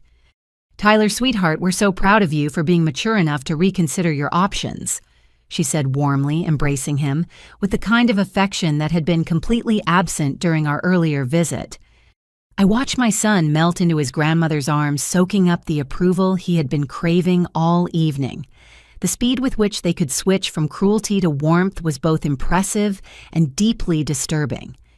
"We've set up a presentation in the dining room," Mark announced, appearing from the kitchen with Jennifer close behind. "We think you'll find the information very helpful." The dining room had been transformed since our earlier visit. The table had been cleared of dinner dishes and was now covered with brochures, printouts, and what appeared to be a carefully prepared portfolio of information. "Please sit down," Patricia said, gesturing toward the chairs that had been arranged to face a laptop computer connected to a large monitor. Tyler took a seat with visible excitement, ready to absorb whatever wisdom his family was prepared to share. I sat beside him, pulling out my phone and setting it on the table as if I planned to take notes. In reality, I was activating the voice recording app that I had downloaded months earlier for work meetings. "Before we begin," I said pleasantly, "Would it be okay if I record this presentation? I want to make sure Tyler and I remember all the important details when we discuss this at home." Harold looked pleased by the request, as if my desire to document their guidance was evidence of my newfound respect for their judgment. "Of course," he said graciously. "We want you to have all the information you need to make the best decision for Tyler's future." Patricia nodded in agreement. "We've put a lot of thought into these recommendations, and we want Tyler to be able to review them carefully." I pressed the record button and placed the phone in the center of the table, smiling as if I were simply being thorough rather than gathering evidence. "Wonderful," I said. "Please proceed with your presentation." Harold cleared his throat and assumed the authoritative posture he used for important business meetings. "Tyler, your grandmother, and I have spent considerable time researching career alternatives that might be more appropriate for someone with your academic profile." Academic profile. Tyler asked, his voice eager and innocent. "Well, son," Harold continued, "we have to be realistic about your capabilities and limitations. Not everyone is cut out for the rigorous demands of medical school, and there's no shame in recognizing that fact early in the process." I watched Tyler's face carefully as Harold spoke, seeing the way my son absorbed the criticism without question or protest. Tyler had been so thoroughly conditioned to accept his grandparents' judgment that he was nodding along with their assessment of his inadequacy. "Could you be more specific about what you see as Tyler's limitations?" I asked pleasantly, as if I were genuinely curious rather than building a case. Patricia consulted her notes before responding. "Well, Tyler's choice of community college over more prestigious options suggests a lack of confidence in his academic abilities. Students who are truly prepared for advanced study don't typically choose the easier path." "But earlier, Tyler explained that he chose community college for financial reasons," I pointed out gently. Harold waved dismissively. "Financial concerns are often used as an excuse by students who aren't confident they can succeed in more competitive environments. It's a form of self-protection." I kept my expression neutral as I listened to them twist Tyler's practical wisdom into evidence of academic cowardice. "We've also observed that Tyler tends to overestimate his abilities." Patricia continued consulting her prepared notes. "His belief that he can become a doctor despite his community college choice suggests unrealistic self-assessment." "What about his grades and test scores?" I asked. "Don't those suggest he has the ability for advanced study?" Jennifer leaned forward with the kind of smile adults use when explaining obvious truths to children. "Grades and test scores can be misleading, Katie. They don't always reflect real understanding or the ability to perform under pressure." "Could you explain what you mean by that?" I asked, keeping my voice curious rather than confrontational. Mark shifted in his chair, looking slightly uncomfortable as he prepared to elaborate on their assessment of Tyler's intellectual capacity. "What we're saying is that Tyler might be what educators call a good test taker, without having the deep critical thinking skills required for medical practice," he explained. "He can memorize information and perform well on standardized assessments, but that doesn't necessarily translate to real-world problem-solving ability." I glanced at Tyler, who was listening to this assessment of his capabilities with a mixture of confusion and growing distress. His perfect grades and outstanding test scores were being dismissed as evidence that he was good at following directions rather than thinking independently. "So you believe Tyler's academic achievements are not indicative of his actual intelligence?" I asked, making sure the recording device was capturing every word. "We believe Tyler is intelligent," Patricia said carefully, "but intelligence comes in many forms. Not everyone has the specific type of analytical intelligence required for medical practice." Harold nodded in agreement. "We think Tyler would be much happier and more successful in a field that matches his natural abilities rather than his unrealistic aspirations."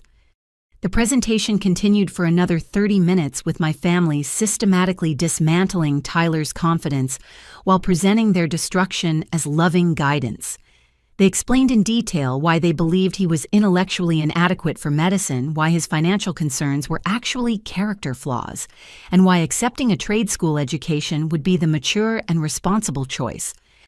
Through it all, Tyler listened with the heartbreaking eagerness of someone desperate to please, absorbing every criticism and accepting every judgment without protest.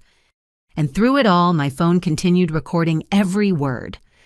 When they finally finished their presentation and asked Tyler what he thought about their recommendations, I had everything I needed to understand exactly who my family was and what they had been doing to my son. "This is very helpful information," I said pleasantly, reaching for my phone. "Tyler and I will definitely need to discuss all of this carefully before making any decisions." But I was not planning to discuss anything with Tyler.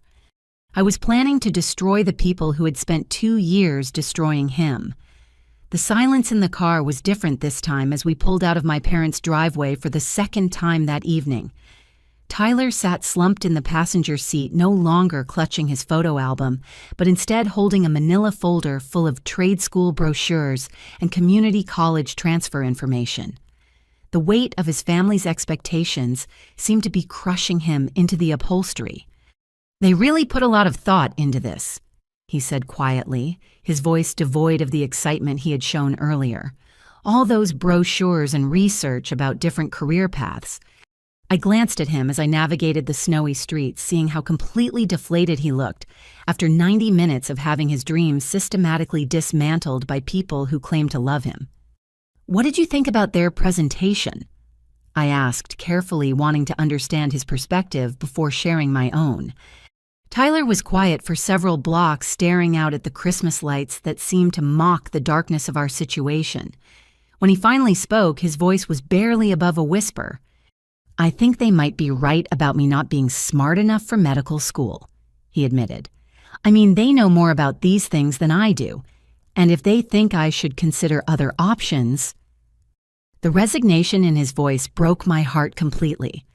Tyler had entered that house with dreams and determination, and he was leaving with the belief that his family's assessment of his limitations was more accurate than his own understanding of his capabilities. "Tyler," I said gently, "do you remember what your biology professor said about your performance in his class?" "He said I was one of the best students he'd ever taught," Tyler replied automatically, "but maybe he was just being nice." "And what about your chemistry professor?" "She offered to write me a recommendation letter for medical school and said I had exceptional analytical skills." Tyler said, then immediately added, "But maybe she doesn't know what real medical students are like." I felt anger building in my chest as I realized how thoroughly my family had convinced Tyler to doubt every piece of positive feedback he had ever received. They had not just criticized his choices, they had taught him to distrust any evidence that contradicted their narrative of his inadequacy. "What about the research you did on medical school admissions?" I asked. "What did you learn about community college students who successfully applied to medical programs?" Tyler shifted in his seat, pulling his jacket tighter around himself. "I found lots of examples of students who took their prerequisites at community college and got into good medical schools, but maybe those were exceptional cases." "Exceptional how? Maybe they were naturally brilliant or had connections or something," Tyler said sadly. "Maybe I was just looking for information that would support what I wanted to believe instead of facing reality." The systematic destruction of Tyler's confidence was so complete that he was now questioning his own research abilities and critical thinking skills. My family had not just attacked his dreams, they had convinced him that his capacity for rational analysis was fundamentally flawed. "Tyler, I want you to tell me something," I said, pulling over into a well-lit parking lot so I could look at him directly. "In your own words, without thinking about what anyone else has said, why do you want to be a doctor?" Tyler looked surprised by the question, as if no one had asked him to articulate his own motivations in a very long time. "I want to help people who are suffering," he said slowly. "I want to use science and medicine to solve problems and improve lives. I want to be the kind of person patients can trust when they're scared and vulnerable." The The passion in his voice when he talked about his actual motivations was completely different from the defeated tone he had been using all evening. "And when you imagine yourself in 10 years, what do you see?" I continued. Tyler closed his eyes for a moment, and when he opened them, there was a spark there that had been missing for hours. "I see myself in a white coat talking to patients about their treatment options," he said quietly. "I see myself staying late to research unusual cases or working with a team to develop new treatment protocols. I see myself making a real difference in people's lives." "Does that vision feel realistic to you?" I asked. "It used to," Tyler admitted. "But after tonight, I'm not sure if that was just wishful thinking." I reached over and took his hand, waiting until he looked at me before speaking. "Tyler, I need to tell you something that I should have told you years ago," I began. "Your grandparents have been wrong about you since you were a child, and I have been wrong to let you think their opinion mattered more than your own achievements and dreams." Tyler looked confused, as if the possibility that his grandparents could be systematically wrong about something important had never occurred to him. "What do you mean?" he asked. "I mean that nothing they said tonight was based on evidence or reality," I said firmly. "They have been invested in a narrative about your inadequacy for so long that they cannot see who you actually are." I pulled out my phone and showed Tyler the recording I had made during their presentation. "I recorded everything they said tonight," I explained, "and I want you to listen to it with me tomorrow when you've had some sleep and some distance from their manipulation." Tyler stared at the phone as if it contained something dangerous. "Why did you record it?" "Because I wanted documentation of exactly what they said and how they said it," I replied honestly, "and because I suspected that their arguments would not hold up to scrutiny once we examined them carefully." We sat in the parking lot for several more minutes while Tyler processed this information. I could see him struggling with the possibility that his grandparents' assessment of his capabilities might not be the objective truth he had always assumed it to be. "Mom," he said, finally, his voice hesitant, "can I tell you something that I've never told anyone before?" "Of course." Tyler took a deep breath as if preparing to confess something shameful. "Grandpa Harold has been meeting with me privately for the past 2 years. He's been coming to my school sometimes during lunch or asking me to meet him at the coffee shop near campus." A chill ran down my spine as I realized that Harold's manipulation of Tyler had been even more extensive than I had imagined. "What did you talk about during these meetings?" I asked, trying to keep my voice calm. "He said he was concerned about my future and wanted to help me understand what it would take to be successful," Tyler explained. "He told me that my grades and test scores were good, but that I needed to be realistic about my limitations." The idea that Harold had been secretly meeting with Tyler to undermine his confidence while pretending to offer guidance was so manipulative that I felt physically sick. "He also said that you were struggling financially because of my college plans." Tyler continued, his voice growing smaller. "He said that a good son would choose a career path that wouldn't be such a burden on his mother." I felt my hands clench into fists as I understood how Harold had weaponized my love for Tyler against his own dreams.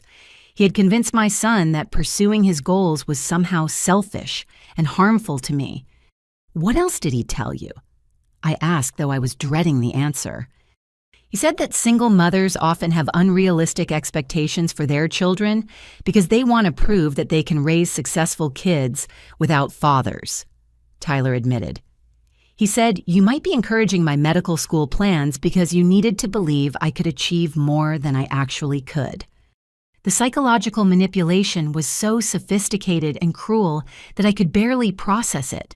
Harold had not only attacked Tyler's confidence, but had convinced him that my support was actually a form of maternal delusion that he needed to protect me from. He also said that if I really loved you, I would convince you to start dating again, Tyler added quietly.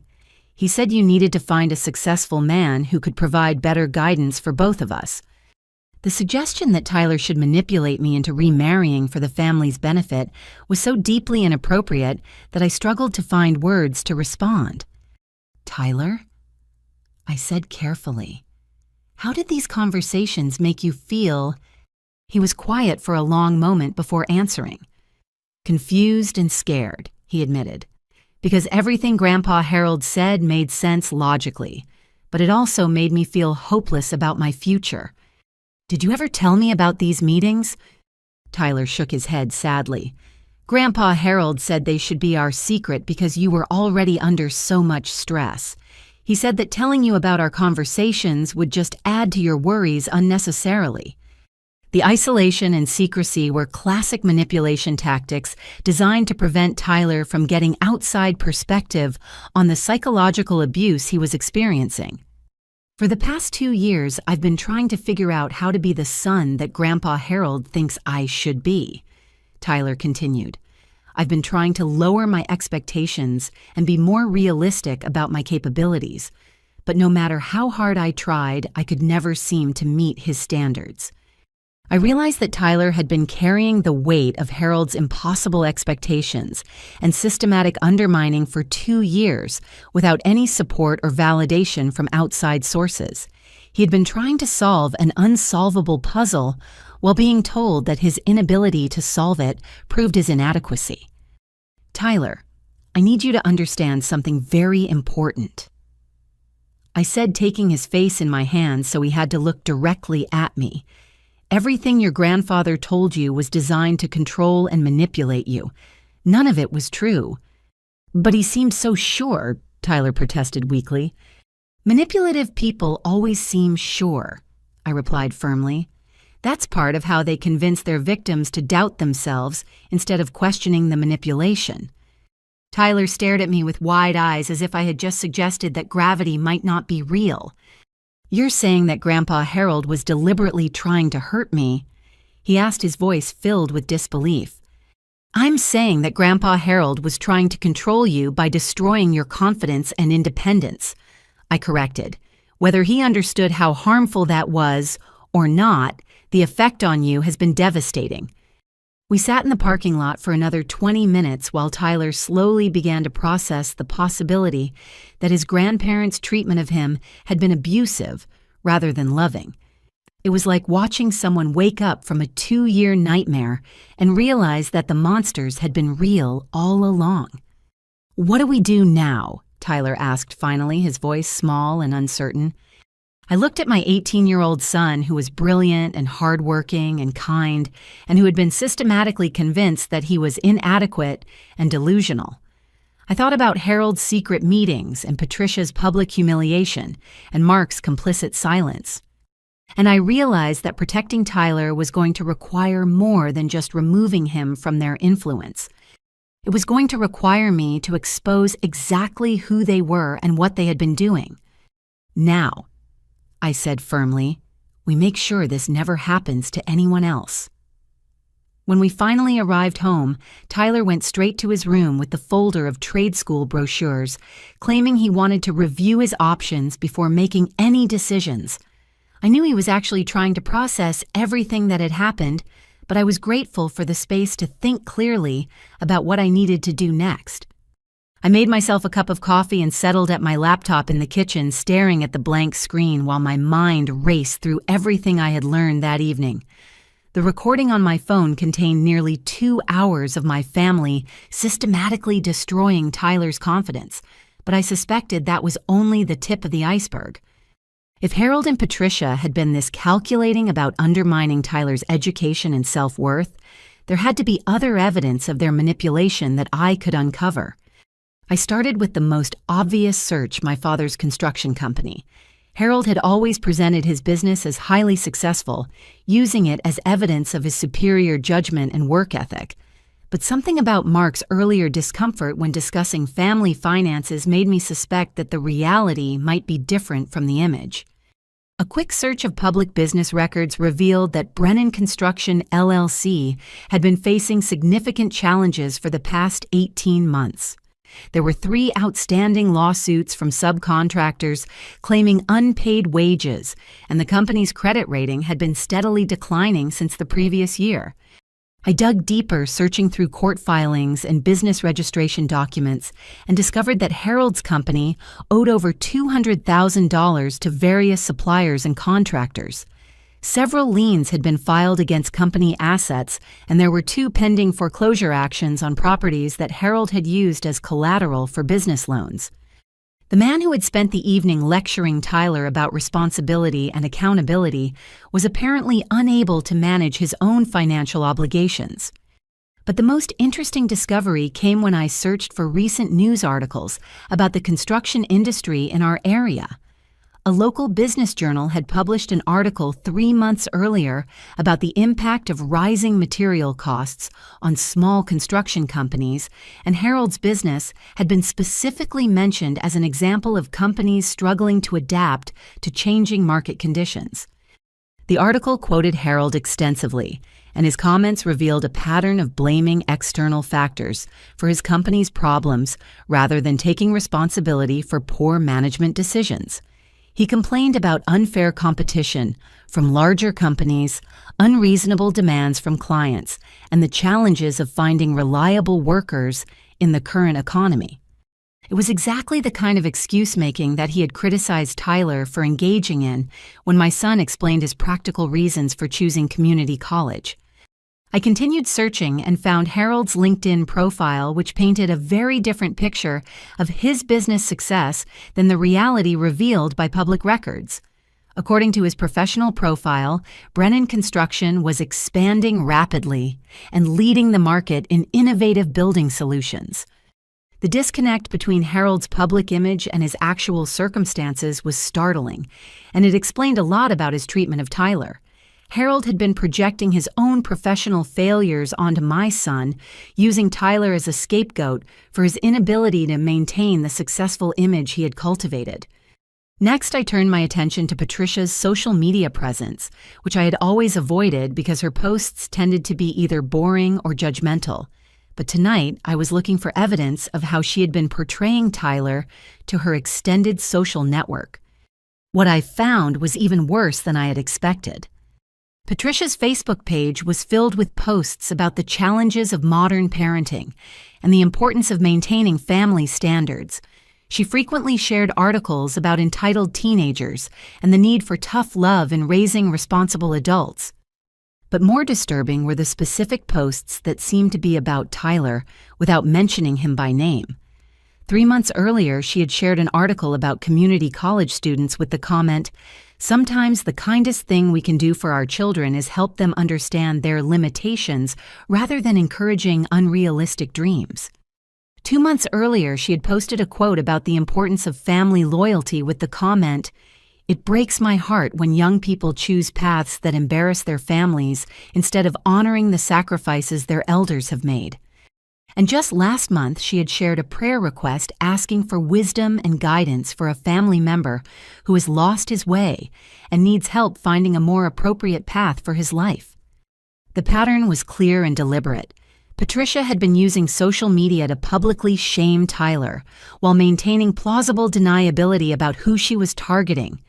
Anyone who knew our family situation would understand exactly who she was talking about, but she could always claim she was speaking generally about modern parenting challenges.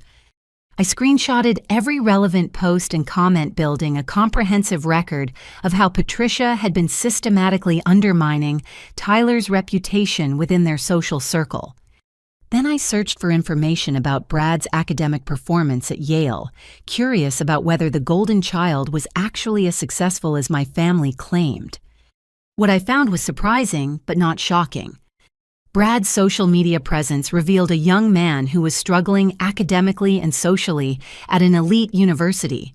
His posts were filled with complaints about difficult classes, demanding professors, and the stress of trying to keep up with more academically prepared classmates. More telling were the photos from his dorm room and campus activities. Brad was clearly spending more time partying than studying, and several of his posts referenced academic probation and the need to get serious about his grades. A deeper search revealed that Brad had been placed on academic warning twice during his first year at Yale, and his continued enrollment was contingent on significant improvement in his academic performance. The family's golden child was actually failing at the prestigious university they had held up as the standard Tyler should aspire to meet. I continued researching, following every lead and connection I could think of. I searched for information about the high school guidance counselor, who had supposedly been influenced by my parents' interference. I looked up the admissions counselors at the universities where Tyler's opportunities had been mysteriously withdrawn. And slowly, a picture began to emerge of a systematic campaign to control Tyler's future that went far beyond what Mark had revealed to me earlier that evening. Harold and Patricia had not just made phone calls to undermine Tyler's opportunities. They had orchestrated a comprehensive effort to ensure that his only remaining option was the community college path they could then use as evidence of his inadequacy. They had poisoned his relationships with guidance counselors, sabotaged his scholarship opportunities, and spread rumors about his character and abilities throughout their social network. They had isolated him from potential advocates and convinced him that his family's assessment of his limitations was more accurate than his own achievements and capabilities. The scope of their manipulation was breathtaking in its thoroughness and chilling in its calculated cruelty. But as devastating as these discoveries were, they also gave me something I had never had before: clarity about who my parents actually were and what they were capable of. For years, I had made excuses for their behavior and convinced myself that their criticism came from love and concern. I had taught Tyler to absorb their judgment and doubt himself rather than recognizing that their treatment of him was systematically abusive. But now I had evidence. Documentation, proof of their lies and manipulation that could not be explained away or rationalized as loving guidance. And most importantly, I had a recording of them explicitly stating their beliefs about Tyler's intellectual limitations and their plans for controlling his future. I spent the rest of the night organizing the evidence I had gathered, creating a comprehensive file that documented every aspect of my family's campaign against Tyler. Screenshots of social media posts, copies of business records, transcripts of recorded conversations, and a detailed timeline of their interference with his educational opportunities. When the sun began to rise on Christmas morning, I had everything I needed to protect Tyler from ever being manipulated by them again. But protection was no longer enough. I wanted justice. I wanted consequences. I wanted my family to face the same kind of public humiliation and professional damage they had inflicted on my son. And I was beginning to formulate a plan that would give me exactly that. Tyler emerged from his room around 10 in the morning, looking exhausted but more clear-eyed than he had the night before. He found me still sitting at the kitchen table, surrounded by printed documents and open laptops. "Mom, what are you doing?" he asked, pouring himself a cup of coffee and settling into the chair across from me. "Research," I replied simply. "I've been learning some very interesting things about your grandparents and their business dealings." Tyler looked at the scattered papers with growing concern. "What kind of research?" I turned my laptop screen toward him, showing him Harold's business debt and Patricia's social media campaign. "The kind that proves everything they told you about success and responsibility was complete hypocrisy," I said firmly. Tyler stared at the evidence in stunned silence, his coffee growing cold as he processed the scope of his grandparents' deception. "What does this mean?" he asked finally. I looked at my son, who was brilliant and hard-working and deserved so much better than the family that had spent 2 years trying to destroy his dreams. "It means," I said quietly, "that we're going to make sure everyone knows exactly who they really are." Over the next 3 days, I threw myself into planning with the kind of methodical precision that my parents would have appreciated if it had been directed towards something they approved of. Tyler spent most of his time sleeping and slowly processing the evidence I had gathered occasionally, asking questions about what I had discovered, but mostly just trying to understand how extensively he had been manipulated. "I keep thinking about all the times I doubted myself," he told me on December 27th as we sat in our living room surrounded by files and printouts. "Every time I second-guessed my abilities or wondered if I was being unrealistic about medical school, they planted those doubts deliberately. I watched my son grapple with the realization that his own family had been systematically undermining his confidence for years, and I felt my resolve strengthen with each moment of his pain. The worst part is that I was starting to believe them. Tyler continued, his voice quiet but steady. If we hadn't left when we did, I think I would have signed that agreement and enrolled in trade school just to make them happy. The idea that Tyler had come so close to abandoning his dreams for their approval made my chest tight with rage. But it also clarified exactly what I needed to do to prevent them from ever having that kind of power over him again. I'd been researching my family's social and professional networks, mapping out the relationships and reputations they had spent decades building. Harold's construction business depended heavily on referrals from the country club and church communities, where he and Patricia were prominent members. Patricia's sense of identity was deeply tied to her standing in various social organizations and volunteer groups. They had weaponized their social connections against Tyler, spreading rumors and undermining his opportunities through their network of relationships. Now I was going to use those same networks against them. The annual New Year's Eve party at the country club was just 4 days away, and it would be the perfect opportunity to execute my plan. Every important person in my parents' social and professional circle would be there, including many of the people who had been fed lies about Tyler over the past 2 years.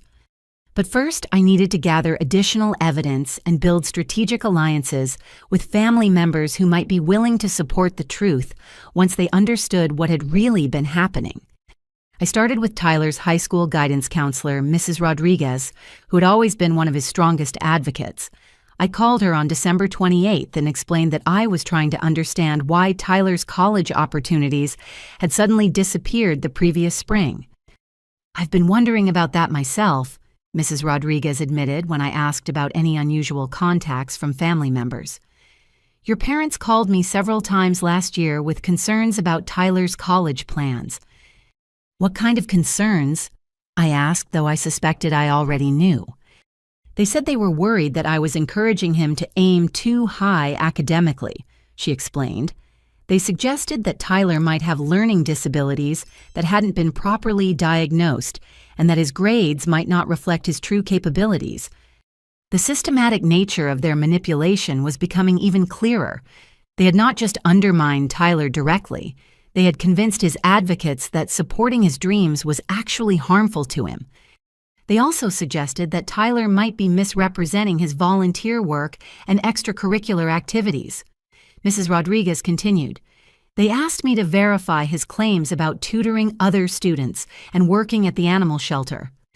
I felt my anger building as I realized that Harold and Patricia had tried to paint Tyler as a liar and fraud to the one person at school who'd been consistently supporting his goals. "What was your impression of Tyler's honesty about his activities?" I asked. "Tyler was one of the most honest and hardworking students I've ever worked with," Mrs. Rodriguez replied immediately. "His volunteer work was well documented, and several teachers specifically mentioned how helpful he was as a tutor. I found your parents' concerns very strange." "Strange how?" "They seem more interested in discouraging Tyler than in getting help for any real problems," she explained. "When I suggested having Tyler evaluated by the school psychologist to rule out learning disabilities, they declined. When I offered to connect them with resources for students with special needs, they said that wouldn't be necessary." The picture was becoming crystal clear. Harold and Patricia had not been genuinely concerned about Tyler's well-being. They had been trying to manipulate his support system into limiting his opportunities. "Mrs. Rodriguez, would you be willing to document your interactions with my parents?" I asked. "I'm gathering information about some family issues, and your perspective would be very valuable." "Of course," she replied immediately. "Tyler deserved much better support than what he received, and I'd be happy to help in any way I can." Next, I contacted the admissions counselors at State University and Regional University to understand exactly what had happened with Tyler's scholarship offers. Getting information from university officials was more challenging, but I eventually reached someone willing to discuss the irregularities that had led to Tyler's opportunities being withdrawn. We received several calls from family members expressing concerns about the student's character and academic integrity, the admissions counselor explained carefully. While we don't typically adjust offers based on third-party reports, the specific nature of the allegations required us to conduct additional review. "What kind of allegations?" I asked, though my stomach was already churning. Claims that the student had misrepresented his volunteer work, that his grades were the result of grade inflation rather than real achievement, and that his family had concerns about his emotional stability and decision-making abilities. The cruelty of using Tyler's emotional well-being against him was breathtaking, especially since any emotional struggles he might have had were directly caused by their systematic abuse. When we tried to follow up with the student's guidance counselor and teachers for verification, the counselor continued, "We encountered some conflicting information that made us concerned about the accuracy of the original application materials." I realized that Harold and Patricia had probably contacted Tyler's teachers after speaking with Mrs. Rodriguez, spreading their poison throughout his entire support network at school. Would it be possible to review Tyler's file and see if the original concerns were justified? I asked. "Given what we know now, I suspect they were not," the counselor admitted. "If the student is interested in reapplying, I would encourage him to do so. His original credentials were actually quite impressive." By December 29th, I had gathered testimonies from 6 different people who'd been contacted by my parents with concerns about Tyler. Teachers, counselors, university officials, and even the supervisor at the animal shelter where Tyler volunteered had all received calls questioning his character abilities or honesty. The pattern was consistent and damning. Harold and Patricia had conducted a systematic campaign to destroy Tyler's opportunities while maintaining plausible deniability about their motivations. But I still needed allies within the family itself, people who could corroborate Tyler's experiences and validate the evidence I had gathered. I decided to start with my cousin Diana, Harold's niece, who had always seemed genuinely fond of Tyler and had often expressed pride in his academic achievements. Diana lived 3 hours away and rarely attended family gatherings, which meant she had been insulated from the worst of Harold and Patricia's manipulation. When I called her and explained what had been happening, her reaction was immediate and outraged. "Katie, I had no idea," she said, her voice filled with shock and anger. "I've been sending Tyler money for his birthday and Christmas every year, and I never heard anything back from him. Your mother told me he was too embarrassed about his college situation to accept gifts from family members." The revelation that my parents had been intercepting Diana's gifts to Tyler was like a punch to the stomach. "What do you mean, intercepting?" I asked, though I was afraid to hear the answer. "I've been sending checks to your parents' house every year with notes for Tyler," Diana explained. "Your mother always calls to thank me and says Tyler is grateful, but too ashamed to respond personally because of his academic struggles." I felt sick as I realized that Tyler had been deprived of not just financial support, but also the knowledge that extended family members cared about him and believed in his potential. "Diana, Tyler never received any of those gifts," I said quietly, "and he doesn't know that you've been trying to support him." The silence on the other end of the phone stretched for several seconds before Diana spoke again, her voice tight with fury. "How much money are we talking about?" she asked. I asked her to estimate what she had sent over the past 3 years, and the total came to nearly $2,000. Combined with similar revelations from other relatives, I was beginning to understand that Harold and Patricia had been systematically stealing from Tyler while using his supposed ingratitude as evidence of his character flaws. "I need to see Tyler," Diana said firmly. "I need to apologize for not doing more to stay in touch and make sure he knows that not everyone in this family has lost their minds." "Would you be willing to attend the New Year's Eve party at the country club?" I asked. "I'm planning to address some of these family issues publicly, and your support would mean a lot." "I'll be there," Diana replied without hesitation. "And I'll bring copies of every check I sent and every conversation I had with your parents about Tyler." Over the next 2 days, I reached out to other extended family members and discovered that Harold and Patricia's manipulation had been even more extensive than I had imagined.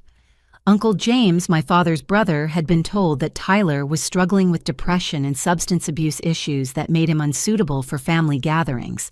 Aunt Sharon had been informed that Tyler had been involved in some kind of academic dishonesty scandal that the family was trying to handle quietly. Each relative I spoke with had been fed different lies designed to isolate Tyler and justify his exclusion from family events. But each of them also expressed genuine shock and anger when they learned the truth about what had been happening. By December 31st, I had assembled a coalition of family members who were ready to confront Harold and Patricia about their systematic abuse of Tyler.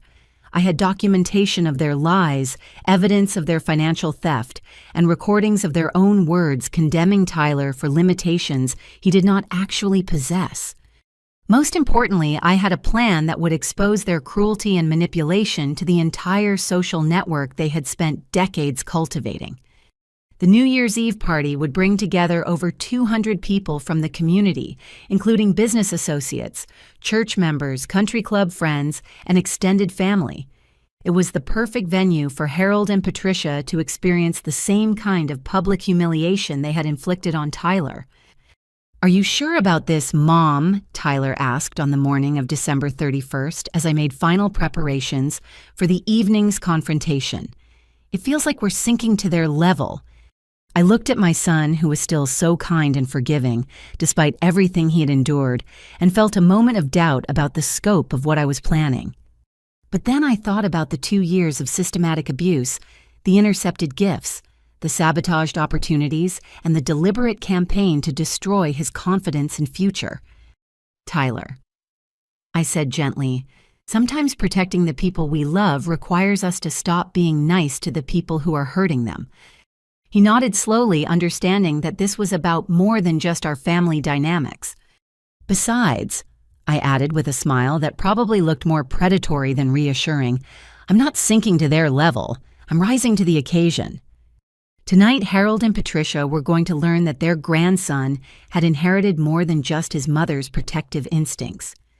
He had also inherited her capacity for strategic thinking and long-term planning. And they were about to discover exactly what happened when someone systematically underestimated both of us. The morning of New Year's Eve dawned clear and cold with the kind of crisp winter light that made everything look sharp and precise.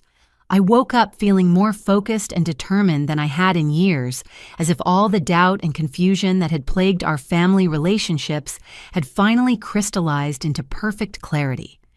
Tyler was already awake when I came downstairs, sitting at the kitchen table with his laptop open and several folders of evidence spread around him. He looked up when he heard me enter, and I saw something in his eyes that I had not seen since before Christmas Eve confidence.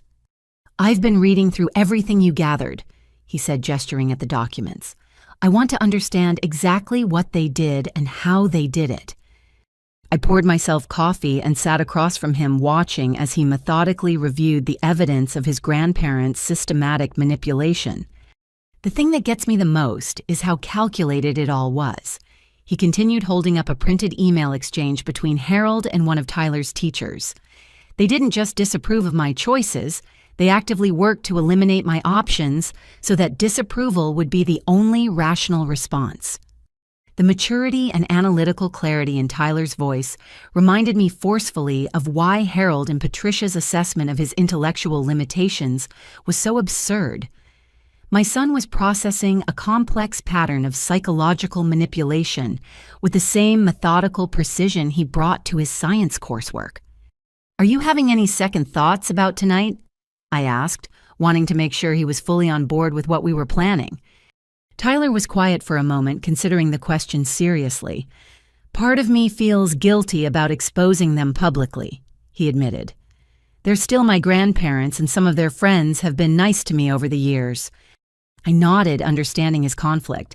Tyler's capacity for empathy and forgiveness was one of his greatest strengths, but it was also what had made him vulnerable to his grandparents' manipulation. "But then I think about other kids who might be going through something similar," he continued. What if Brad has a younger sibling someday who doesn't meet their standards? What if one of their friends has a grandchild who chooses a path they disapprove of? The realization that Tyler was thinking beyond his own situation to consider how our confrontation might protect other vulnerable young people made me incredibly proud.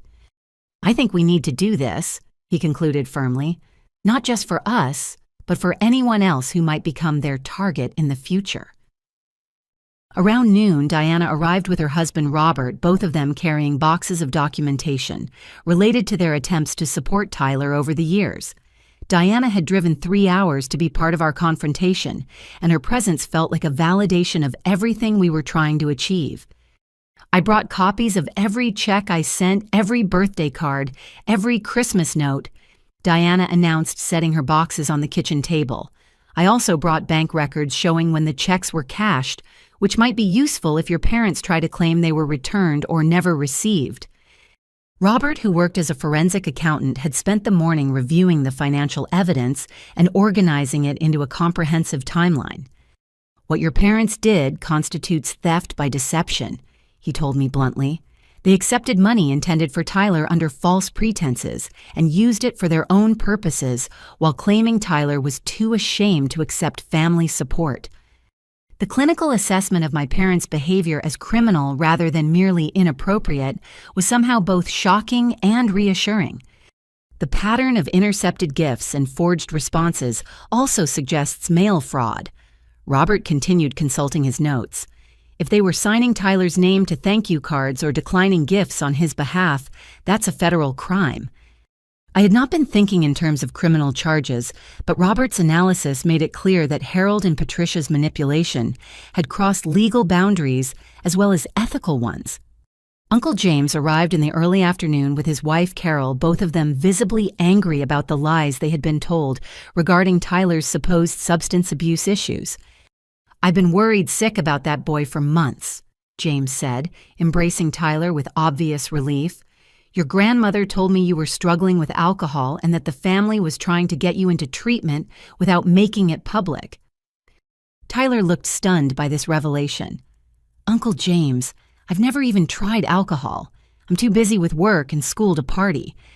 "That's exactly what I would expect from you," James replied firmly, "which is why I should have questioned the story instead of just accepting it. I'm sorry I didn't reach out to check on you directly." Carol produced her phone and showed us a series of text messages from Patricia over the past 6 months, each one providing updates on Tyler's supposed recovery progress and asking for prayers for a young man who was fighting his demons. "She made it sound like you were in and out of rehab," Carol explained, her voice tight with anger. "She said the family was trying to support you through a difficult time while maintaining your privacy." The systematic nature of Patricia's lies was becoming even more clear. She'd not just told one story to discredit Tyler. She had crafted different narratives for different audiences, each one designed to justify his exclusion, while positioning herself as a concerned grandmother. Aunt Sharon arrived next, bringing with her a folder full of printed conversations from my parents' church prayer group. Patricia had been using their weekly prayer requests to spread rumors about Tyler's supposed academic dishonesty and emotional instability. "I saved these because I thought they might be useful for organizing additional prayer support," Sharon explained, looking embarrassed. "But now I realize Patricia was manipulating our entire prayer circle to turn us against Tyler." The evidence was overwhelming in its scope and detail. Harold and Patricia had conducted a comprehensive campaign to destroy Tyler's reputation across every social network they shared, using different lies and manipulations for each audience. By late afternoon, we had assembled a coalition of 8 family members who were ready to confront Harold and Patricia about their systematic abuse. Diana had also contacted several of her friends who knew Tyler and asked them to attend the party as additional witnesses to his actual character and achievements. "I want to make sure they can't dismiss tonight as just a family disagreement," Diana explained. "When independent observers confirm that Tyler is nothing like the troubled young man Patricia has been describing, it will be much harder for them to maintain their narrative." As evening approached, I felt a mixture of nervousness and anticipation that reminded me of the moments before a final exam or job interview. Everything we had worked toward for the past week was about to be put to the test. Tyler emerged from his room wearing a navy blue suit that made him look mature and professional every inch, the successful young man he actually was, rather than the failure his grandparents had tried to make him believe he was. "How do I look?" he asked, adjusting his tie with slightly shaking hands. "You look like someone who belongs at medical school." I replied honestly, and I saw his shoulders straighten with pride and determination. Diana, Robert, James, Carol, and Sharon were all dressed for the formal occasion, creating an impressive group of allies who would be standing with us when we confronted Harold and Patricia.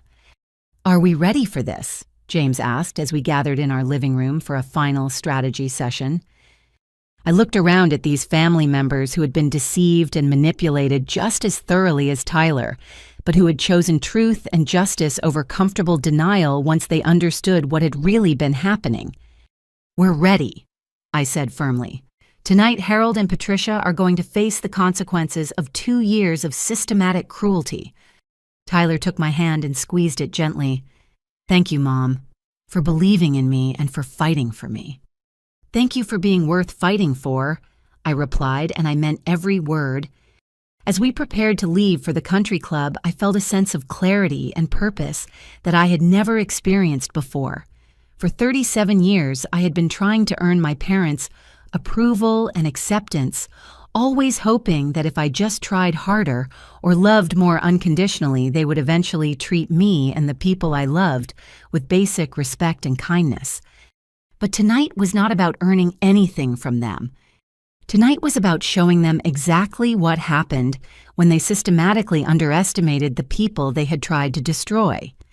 Harold and Patricia had spent 2 years teaching Tyler that his dreams were unrealistic and his abilities were inadequate. They had used their social networks to spread lies about his character and had stolen money intended to support his education. They had counted on our silence, our desire to maintain family peace, and our willingness to absorb their abuse rather than challenging their authority. They had made a serious miscalculation. And in a few hours, they were going to learn that Tyler had inherited more than just my protective instincts. He had also inherited my strategic thinking, my capacity for long-term planning, and my absolute refusal to let anyone hurt the people I love without facing serious consequences. Tonight, the people who had tried to make Tyler feel small and powerless were going to discover exactly how formidable he could be when he was properly supported and encouraged. And they were going to learn that lesson in front of every person whose opinion they had spent decades cultivating and protecting.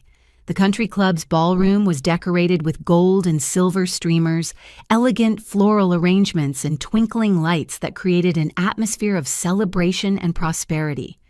200 of the community's most prominent citizens mingled with champagne glasses and confident smiles their formal attire and animated conversations, creating the perfect backdrop for the kind of social event my parents had always used to showcase their success and respectability.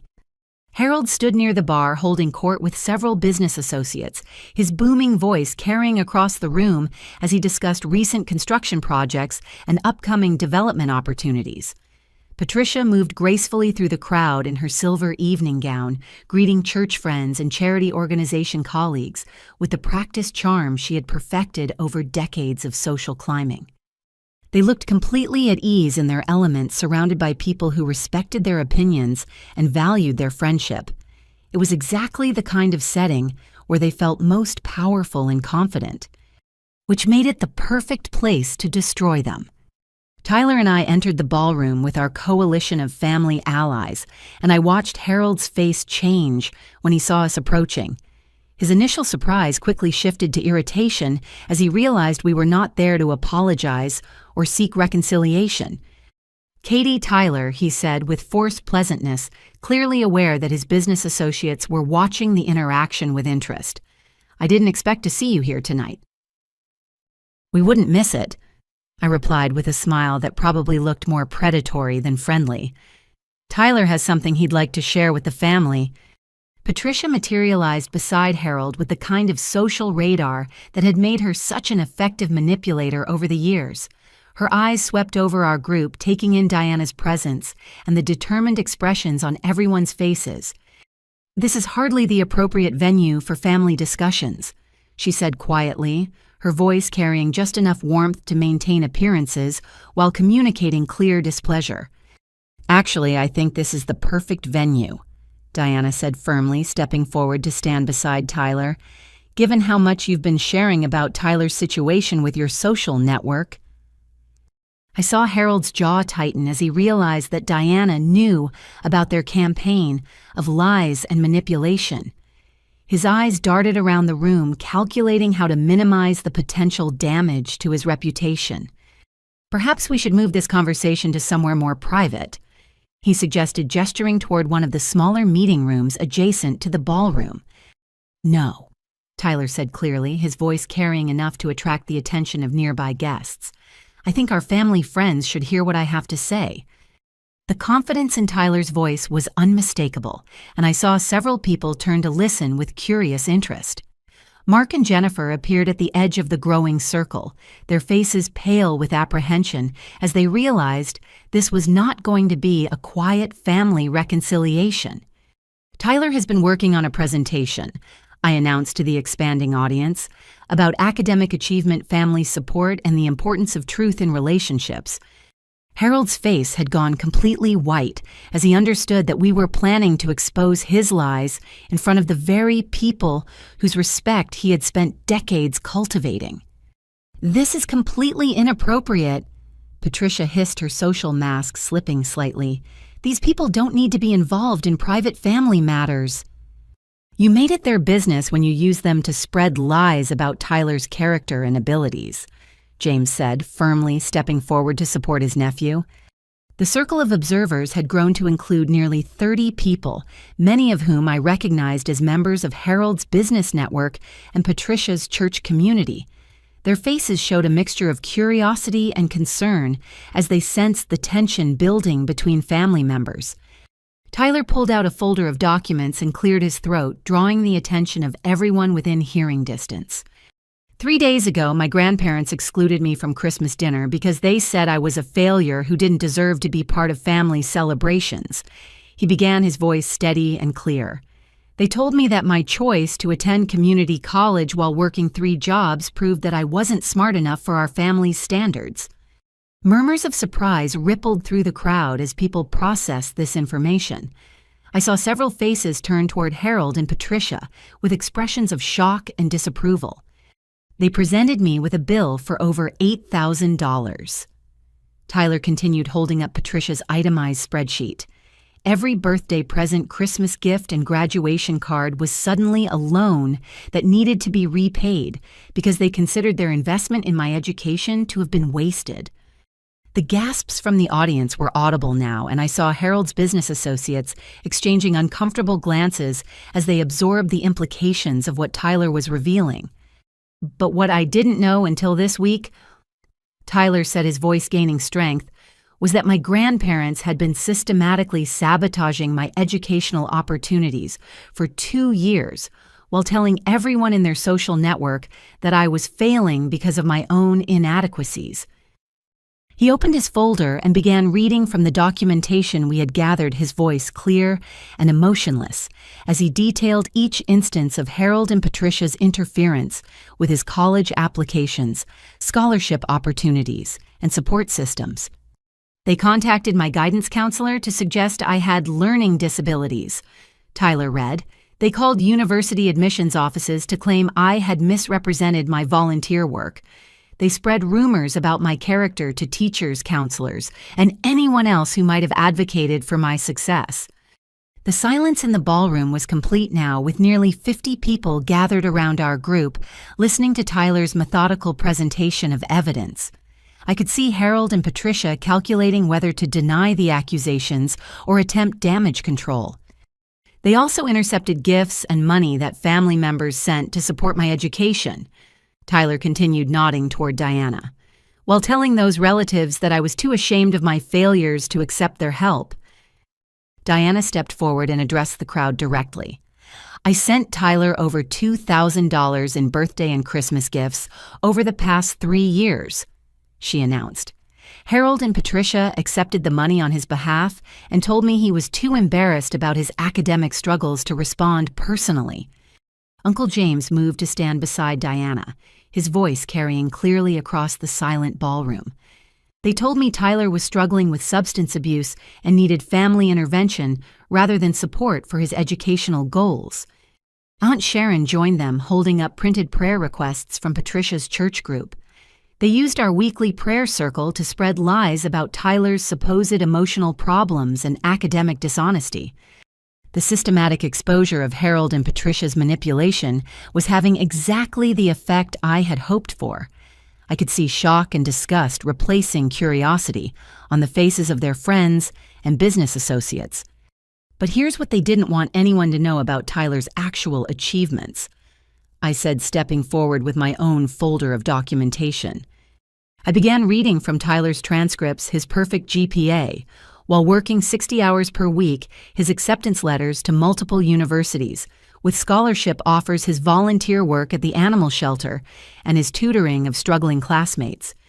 Tyler graduated valedictorian of a class of 400 students, I announced to the shocked crowd. He scored in the 98th percentile on his SAT. He's been accepted to multiple medical school prerequisite programs and has been working 3 jobs to support his education without burdening his family financially. The contrast between Tyler's actual achievements and the narrative Harold and Patricia had been spreading was so stark that several people were shaking their heads in disbelief. Tyler chose community college not because he couldn't get into prestigious universities, but because he researched the most financially responsible path to medical school. I continued. He wanted to graduate debt-free so he could focus on helping patients rather than paying back loans. Mrs. Chen from my parents' country club stepped forward, her face flushed with embarrassment. Patricia, you told me Tyler had failed his college entrance exams. You said he was considering trade school because academics were too challenging for him. More voices joined in as people began sharing the lies they had been told about Tyler's supposed failures and limitations. You told our church group he was in counseling for emotional problems, added Mrs. Patterson from Patricia's prayer circle. You said he had been caught cheating at school, contributed Mr. Davis, one of Harold's business associates. The accumulation of contradictory lies was creating exactly the effect we had hoped for. Harold and Patricia's credibility was crumbling in real time as their own social network began to understand how extensively they had been manipulated. Tyler stepped forward again, his voice now carrying the quiet confidence of someone who knew he was speaking truth to a receptive audience. I want everyone here to understand that I'm not sharing this information to embarrass my grandparents or to seek sympathy, he said clearly. I'm sharing it because I believe family members should support each other's dreams and celebrate each other's achievements. He paused, looking directly at Harold and Patricia for the first time since beginning his presentation. I also want you to know that despite everything they did to try to destroy my confidence and limit my opportunities, I am still planning to become a doctor, Tyler announced with quiet determination. I will graduate from medical school, and I will spend my career helping people who are suffering. The applause that erupted from the crowd was spontaneous and sustained, with people turning to shake Tyler's hand and offer congratulations on his achievements and resilience. But the most devastating moment came when Brad appeared at the edge of the crowd, his face streaked with tears and his voice shaking with emotion. Tyler, I need to apologize to you in front of everyone, Brad said, his words carrying clearly across the now silent ballroom. Everything my grandparents said about your failures was a lie, but everything they said about my success was also a lie. The admission hung in the air like a bomb waiting to explode. I'm failing at Yale. Brad continued, his voice breaking with emotion. I've been on academic probation twice, and my parents have been bribing professors and administrators to keep me enrolled. The crowd's shocked silence was broken only by Patricia's sharp intake of breath as she realized that their golden child was about to destroy their carefully constructed narrative completely. Tyler, you're everything they said I was, Brad said, looking directly at his cousin with admiration and regret. "You're smart, hardworking, responsible, and honest. I'm the actual disappointment in this family, but they used you as a scapegoat to hide my failures." The revelation that the family's golden child was actually the failure, while Tyler had been punished for imaginary inadequacies, was the final piece of evidence needed to completely discredit Harold and Patricia's judgment and character. As the crowd began to understand the full scope of the manipulation and lies, I watched my parents' social standing crumble in real time. And I realized that justice was finally being served.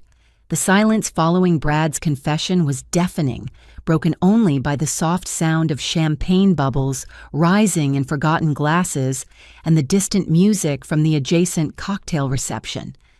Patricia's face had gone completely white, her carefully applied makeup unable to hide the shock and horror in her eyes, as she realized that her perfect grandson had just destroyed the last remnant of their credibility. Harold stepped forward, his voice tight with barely controlled fury as he attempted damage control.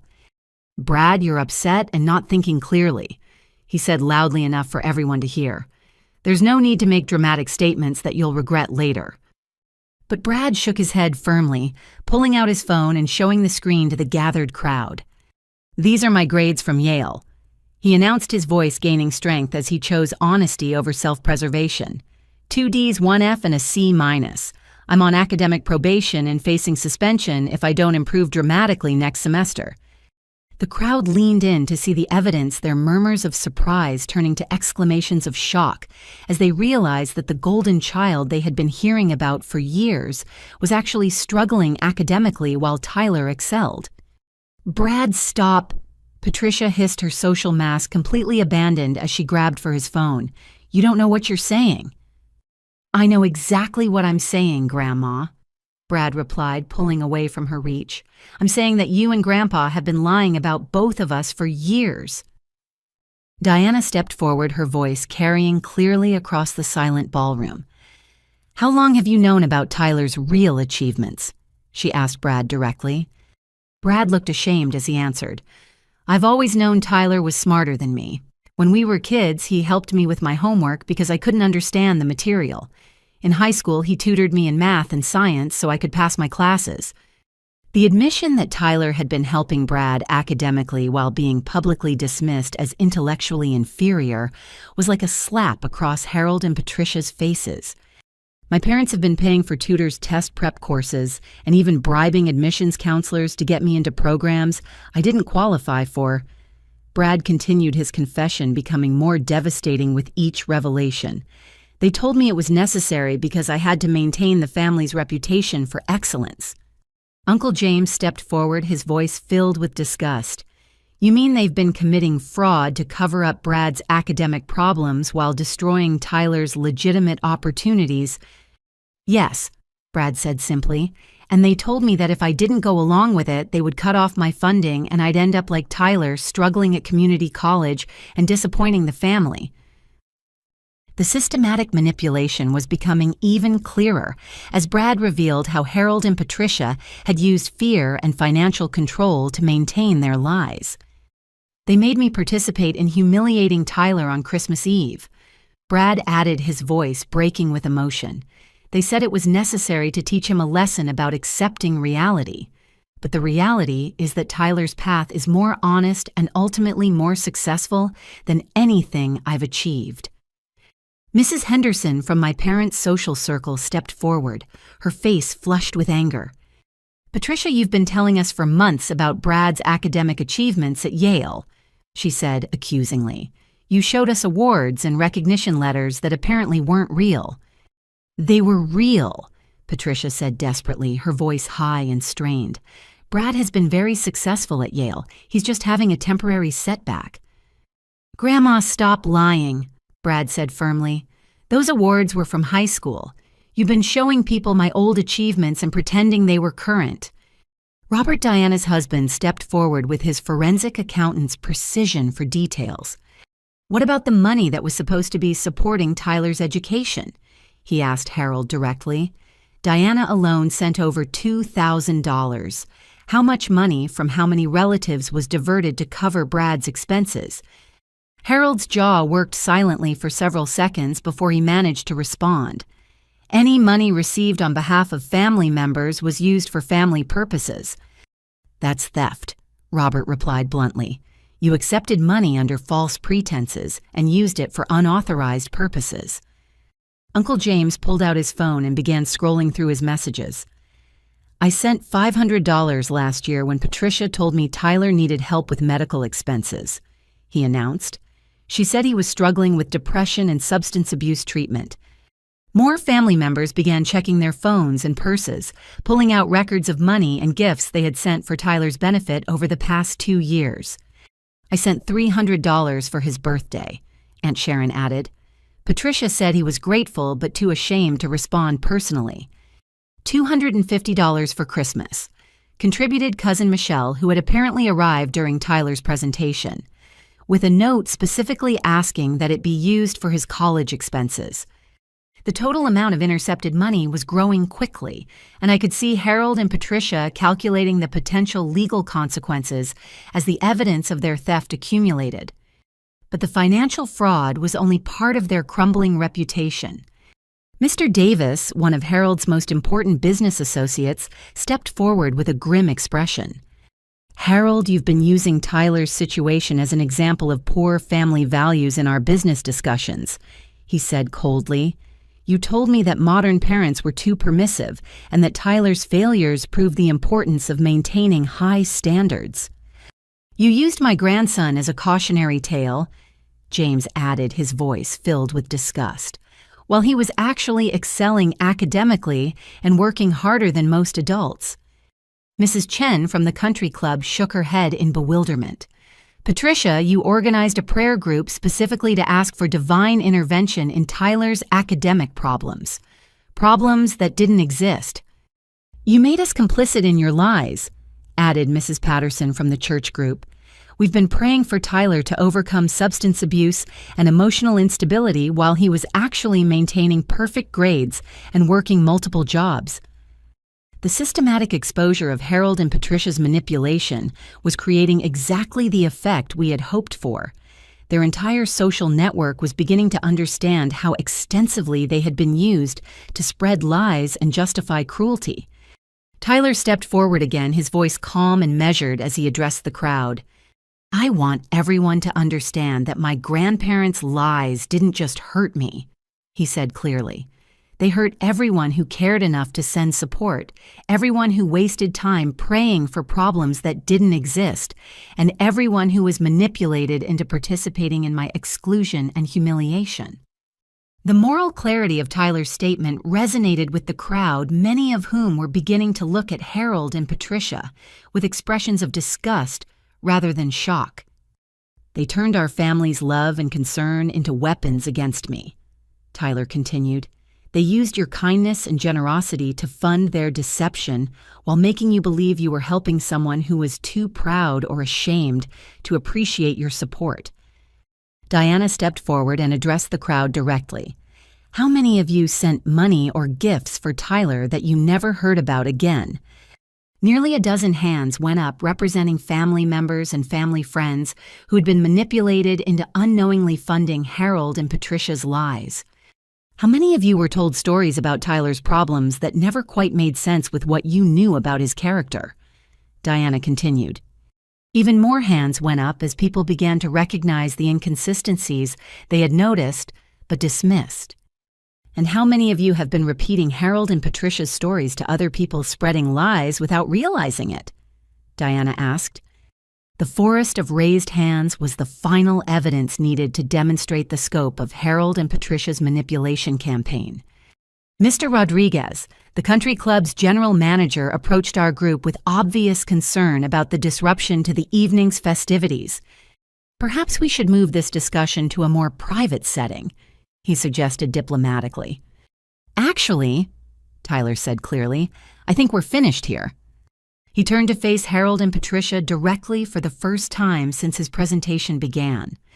Grandpa, Harold, Grandma, Patricia, you spent 2 years trying to convince me that I wasn't good enough for this family, Tyler said quietly. Tonight you've shown everyone here that it's actually the opposite." The simple dignity of Tyler's statement was more devastating than any angry accusation could have been. "You're not good enough for me." Tyler continued, his voice filled with quiet strength. "And you're not good enough for any of the people who trusted you with their love, their money, and their good intentions."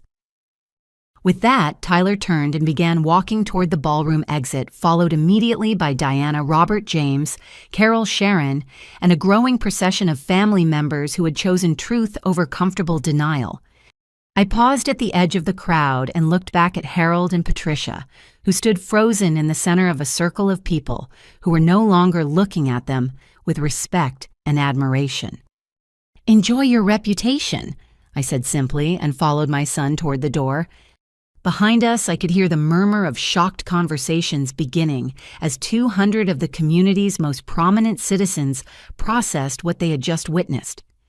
Harold and Patricia had spent decades building their social standing and business relationships through careful cultivation of their image as successful, principled people with high family values. In the space of 30 minutes, Tyler had destroyed all of that work with nothing but the truth. And as we walked out into the cold January air, I realized that justice had been served more completely than I had ever dared to hope. The weeks following the New Year's Eve confrontation brought swift and comprehensive consequences for Harold and Patricia that exceeded even my most optimistic expectations for justice. By January 5th, the story of their systematic manipulation had spread throughout their social and professional networks with the kind of viral intensity that only comes from a scandal involving respected community members.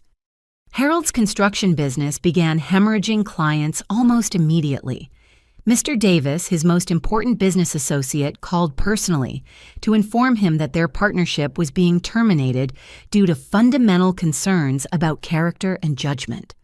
3 other major clients followed suit within the week, citing loss of confidence in Harold's integrity and professionalism. The construction industry depends on trust and reputation. Mr. Davis explained when he called to give me an update on the business fallout. When someone demonstrates that level of dishonesty in their personal relationships, it raises serious questions about their professional ethics. The domino effect continued as Harold's remaining clients began requesting detailed audits of their projects and withholding payments pending review. Within 2 weeks, Brennan Construction LLC was facing a cash flow crisis that threatened immediate bankruptcy. Patricia's social destruction was equally swift and thorough. The country club board called an emergency meeting to discuss her continued membership, ultimately deciding that her conduct reflected poorly on the organization's values and standards. Her resignation was strongly encouraged and swiftly accepted.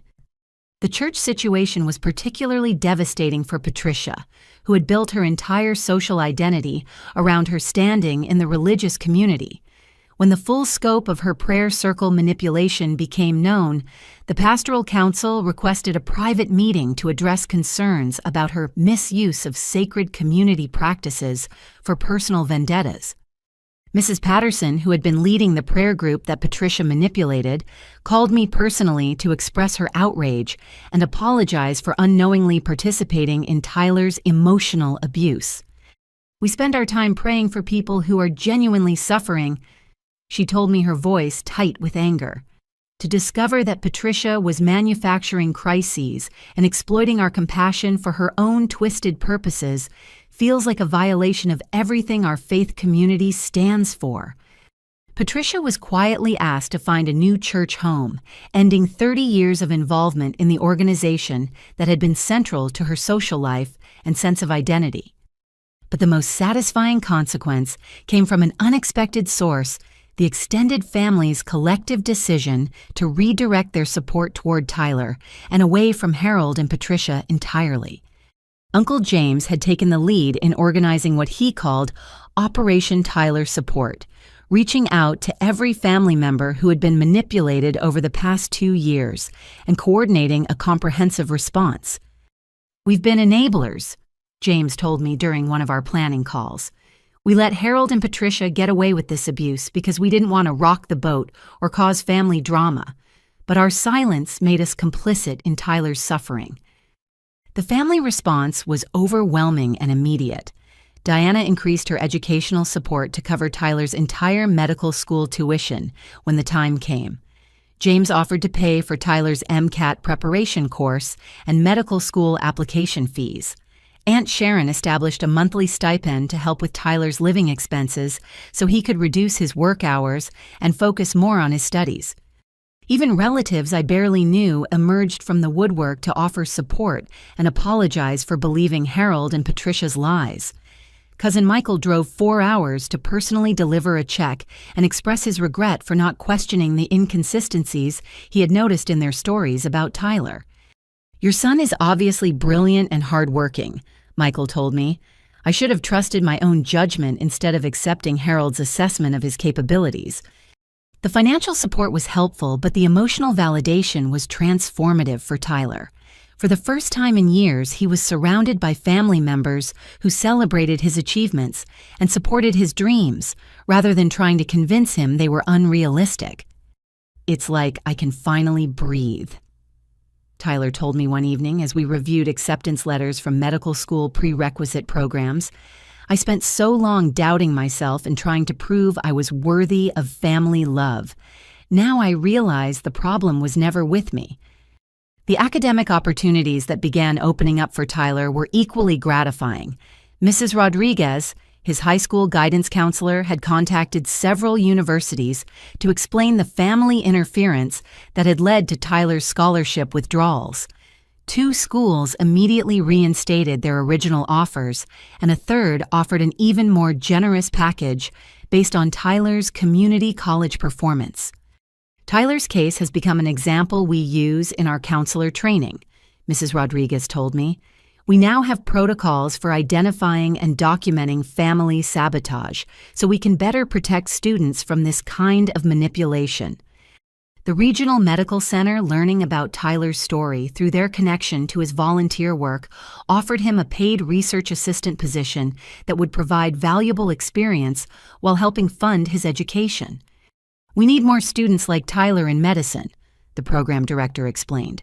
"Someone who has overcome significant obstacles and maintained both academic excellence and personal integrity would be a valuable addition to any medical program." By February, Tyler was not just back on track with his original goals, but was actually in a stronger position than he had been before Harold and Patricia's interference. The public vindication of his character and abilities had opened doors that might never have been available otherwise. Meanwhile, Harold and Patricia's isolation from the family and community was becoming increasingly complete. Mark and Jennifer, perhaps recognizing which way the wind was blowing, had quietly distanced themselves from his parents and begun making overtures toward reconciliation with Tyler and me. "We should have spoken up sooner," Jennifer admitted during an awkward coffee meeting in mid-February. "We knew Harold and Patricia were being unfair to Tyler, but we didn't realize how systematic and deliberate their campaign was." Mark nodded uncomfortably. "We were afraid of becoming their next targets if we challenged them. But that fear doesn't excuse our silence while they destroyed Tyler's opportunities." Their apologies felt inadequate given their complicity in Tyler's suffering, but their willingness to acknowledge their mistakes was more than Harold and Patricia had offered. Brad's situation had become increasingly complicated as the full scope of his academic fraud came to light. Yale had launched an investigation into his parents' bribes and was considering both academic sanctions and potential criminal charges. Brad himself was cooperating fully with the investigation, apparently determined to break free from his parents' manipulation and build an honest foundation for his future. "I want to start over," Brad told Tyler during one of their reconciliation conversations. "I want to earn my achievements legitimately, even if that means transferring to a less prestigious school and accepting that I'm not the brilliant student my parents pretended I was." Tyler's response to Brad's situation demonstrated the kind of maturity and compassion that made Harold and Patricia's assessment of his character so obviously wrong. "And the important thing is that you're being honest now," Tyler told his cousin. "It takes courage to admit mistakes and choose integrity over convenience." The contrast between Tyler's gracious response to Brad's fraud and Harold and Patricia's vicious reaction to Tyler's legitimate choices could not have been more stark. By March, the legal consequences of Harold and Patricia's actions were beginning to materialize. Robert Diana's forensic accountant husband had compiled a comprehensive case documenting the theft of money intended for Tyler's education. The total amount exceeded $6,000, enough to qualify for felony charges in our state. The pattern of deception and the systematic nature of the fraud make this a serious criminal matter, Robert explained. They didn't just steal money. They created an elaborate scheme to justify and conceal their theft over a period of years. Several family members were considering filing charges, but Tyler ultimately requested that we pursue civil rather than criminal remedies. "I don't want to send my grandparents to prison," Tyler told me. "I just want them to return the money they stole and acknowledge what they did wrong." Tyler's compassion toward people who had shown him no mercy was remarkable, but it was also strategically wise. The threat of criminal prosecution gave us significant leverage in demanding both financial restitution and public acknowledgement of their misconduct. Harold and Patricia, facing complete social isolation, financial ruin, and potential criminal charges, finally agreed to mediated settlement discussions in late March. The mediation session was held in a neutral conference room with a professional mediator facilitating the conversation. Harold and Patricia arrived looking significantly older and more frail than they had just 3 months earlier, the stress and isolation having taken a visible toll on both of them. "We want to find a way forward that works for everyone," the mediator began diplomatically. But Tyler was no longer interested in finding compromises with people who had spent years systematically destroying his opportunities and confidence. "I want them to return every penny they stole," Tyler said clearly. "I want them to send written apologies to every person they lied to about me. And I want them to acknowledge publicly that their assessment of my capabilities and character was completely wrong." Harold started to object, but their attorney quickly advised him that Tyler's demands were reasonable, given the strength of the evidence against them.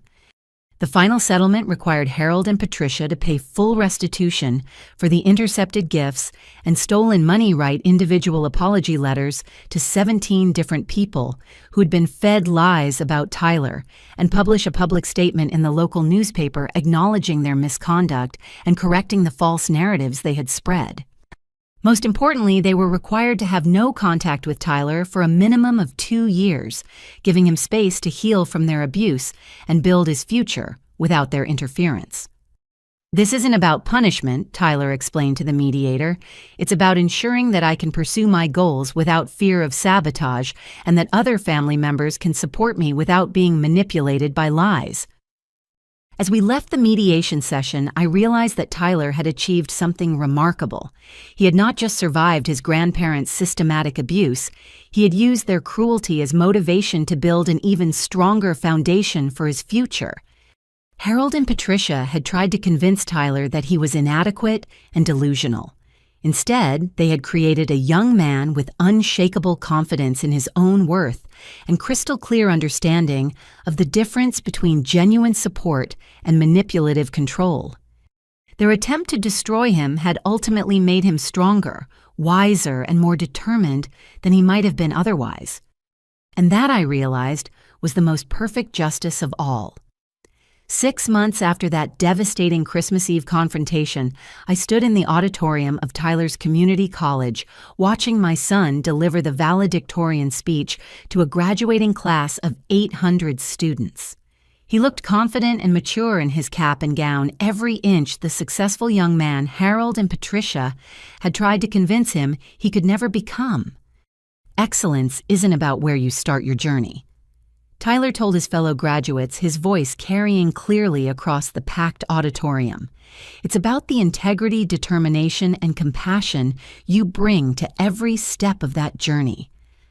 I found myself thinking about how different this moment felt from Tyler's high school graduation, when Harold and Patricia had attended, but spent the entire ceremony making subtle comments about Tyler's modest college plans compared to Brad's prestigious university acceptance. Now Tyler was speaking to an audience that included admissions representatives from 3 medical schools, all of whom were eager to recruit him for their programs. Diana, who had become Tyler's unofficial surrogate grandmother, was sitting beside me with tears of pride streaming down her face. Uncle James and Aunt Carol occupied the row behind us, along with 6 other family members who had driven hours to celebrate Tyler's achievement. "Look at that boy shine," James whispered to me as Tyler concluded his speech to thunderous applause. "Harold and Patricia must be eating their hearts out knowing what they threw away."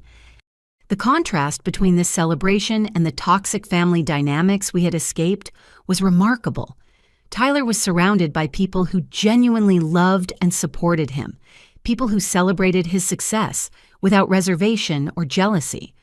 After the ceremony, Tyler was immediately surrounded by well-wishers and congratulatory handshakes.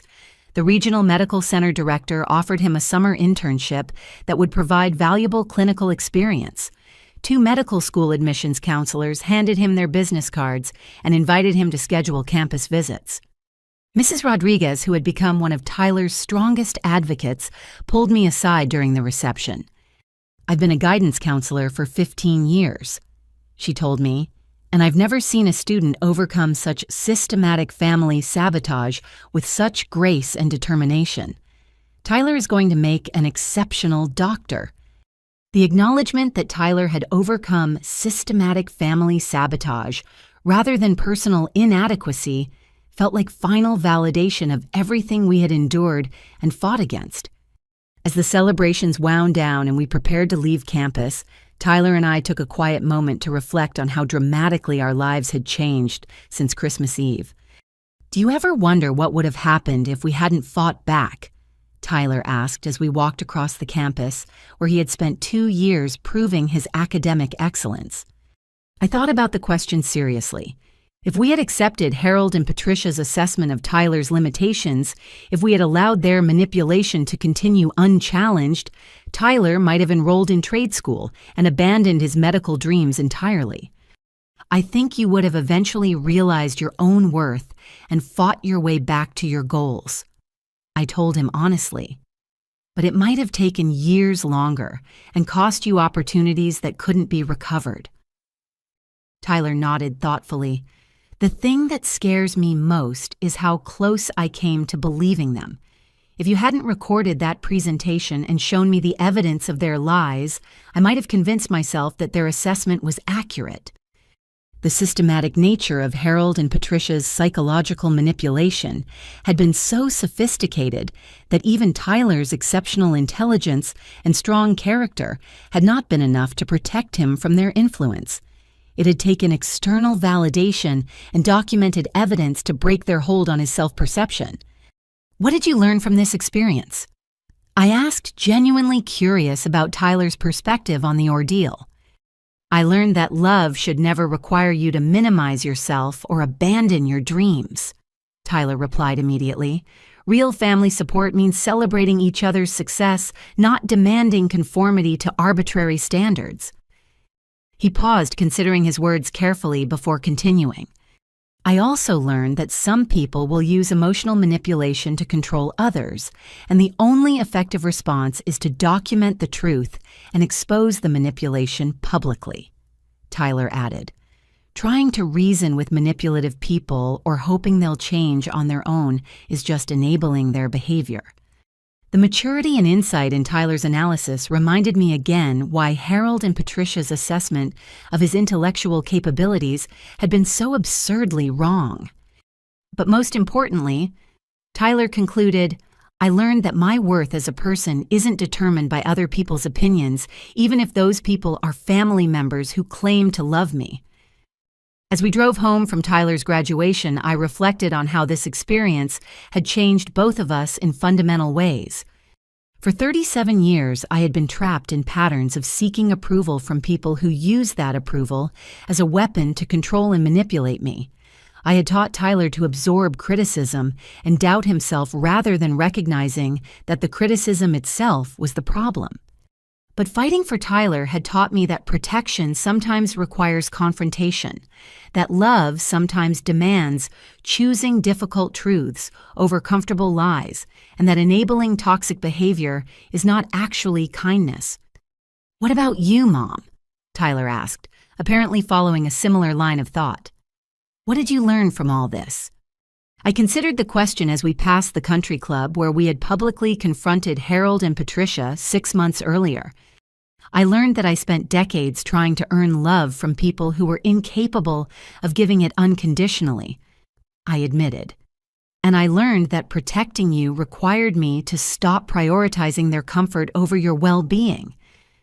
The realization that my parents' love had always been conditional and manipulative was painful, but ultimately liberating. I no longer felt obligated to maintain relationships that required me to sacrifice my son's happiness and success. I also learned that you don't have to accept toxic treatment just because it comes from family members, I added. Blood relationships don't give people permission to abuse or manipulate you. Tyler nodded in understanding. "Do you think Harold and Patricia will ever acknowledge what they did wrong?" I thought about the court-mandated apology letters Harold and Patricia had been required to write, which had been technically compliant with the legal settlement, but had lacked any genuine acknowledgement of wrongdoing or remorse. "I think they'll always believe they were trying to help you by lowering your expectations," I said honestly. "Some people are so invested in their narrative of superiority that they can't admit when they're fundamentally wrong about someone."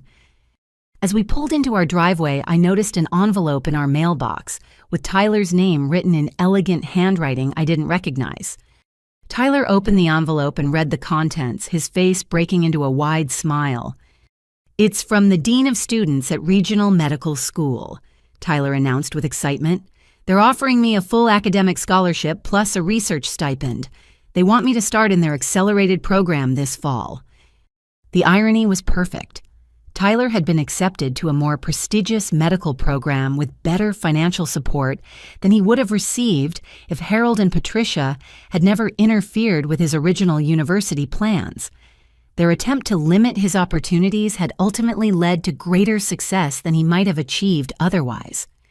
"There's also a note from Brad," Tyler added, pulling out a second piece of paper. "He's transferring to State University and starting over as a freshman. He says he wants to earn his way into medical school, legitimately following my example." The contrast between Tyler's genuine achievement and Brad's manufactured success had apparently motivated real positive change in his cousin's life. As we settled into our living room to celebrate Tyler's acceptance to medical school, I felt a sense of peace and completion that I had never experienced before. Tyler was surrounded by people who genuinely supported his dreams and celebrated his success. He had opportunities that reflected his actual capabilities, rather than artificial limitations imposed by manipulative family members. Most importantly, he had unshakable confidence in his own worth and clear understanding of the difference between genuine love and conditional acceptance. "You know what the best part is," Tyler said as he reread his acceptance letter. "I'm going to be Dr. Tyler Martin, not because I proved anyone wrong, but because I stayed true to what I knew I was capable of achieving." The distinction was important. Tyler's success was not about defeating Harold and Patricia or proving their assessment wrong. It was about refusing to let their manipulation define his potential and pursuing his goals with integrity and determination. "I'm proud of you," I told my son, and I meant it completely. Tyler had faced systematic psychological manipulation, family sabotage, and deliberate attempts to destroy his confidence and opportunities. He had emerged stronger, wiser, and more determined than ever. But more than that, he had maintained his compassion, his integrity, and his capacity for forgiveness, even toward people who had shown him no mercy. "I'm proud of us both," Tyler replied, reaching over to squeeze my hand. "We protected each other, and we didn't let them destroy what we knew was true about ourselves." As I looked around our modest living room, thinking about the journey that had brought us to this moment, I realized that we had gained something far more valuable than Harold and Patricia's approval. We had gained the certainty that our love for each other was unconditional, that our support was genuine, and that our family bond was strong enough to withstand any external pressure or manipulation. Tyler would go on to medical school, graduate with honors, and become the kind of doctor who changed lives through skill, compassion, and dedication. He would build relationships based on mutual respect rather than power and control, and he would never allow anyone to convince him that his dreams were unrealistic or inappropriate. But even more importantly, Tyler had learned that his worth as a person was not dependent on anyone else's opinion, that genuine love required no sacrifices of dignity or integrity, and that protecting the people you care about sometimes meant confronting those who sought to harm them. Harold and Patricia had tried to teach Tyler that he was inadequate and delusional. Instead, they had taught him that he was strong, capable, and worthy of unconditional love and support. Their greatest failure had become our greatest victory. And as Tyler began planning for medical school and I began planning for the first Christmas in years, where we would be surrounded only by people who truly loved and supported us, I realized that sometimes the most valuable life lessons come from the people who teach us exactly what we don't want to become. What would you do if family members were sabotaging your dreams while claiming to love you? Have you ever had to choose between family approval and protecting someone you care about? I'd love to hear your thoughts in the comments below. Thank you so much for listening to Tyler's story and our journey from manipulation to freedom. If this story resonated with you, please like this video, subscribe for more real-life stories about family dynamics and personal growth, and share this with anyone who might need to hear that their dreams are valid, regardless of what others might say. Remember, genuine love celebrates your success, supports your goals, and never requires you to make yourself smaller to make others feel bigger. You deserve relationships that build you up rather than tear you down. Wishing you all the courage to pursue your dreams and surround yourselves with people who truly want to see you succeed.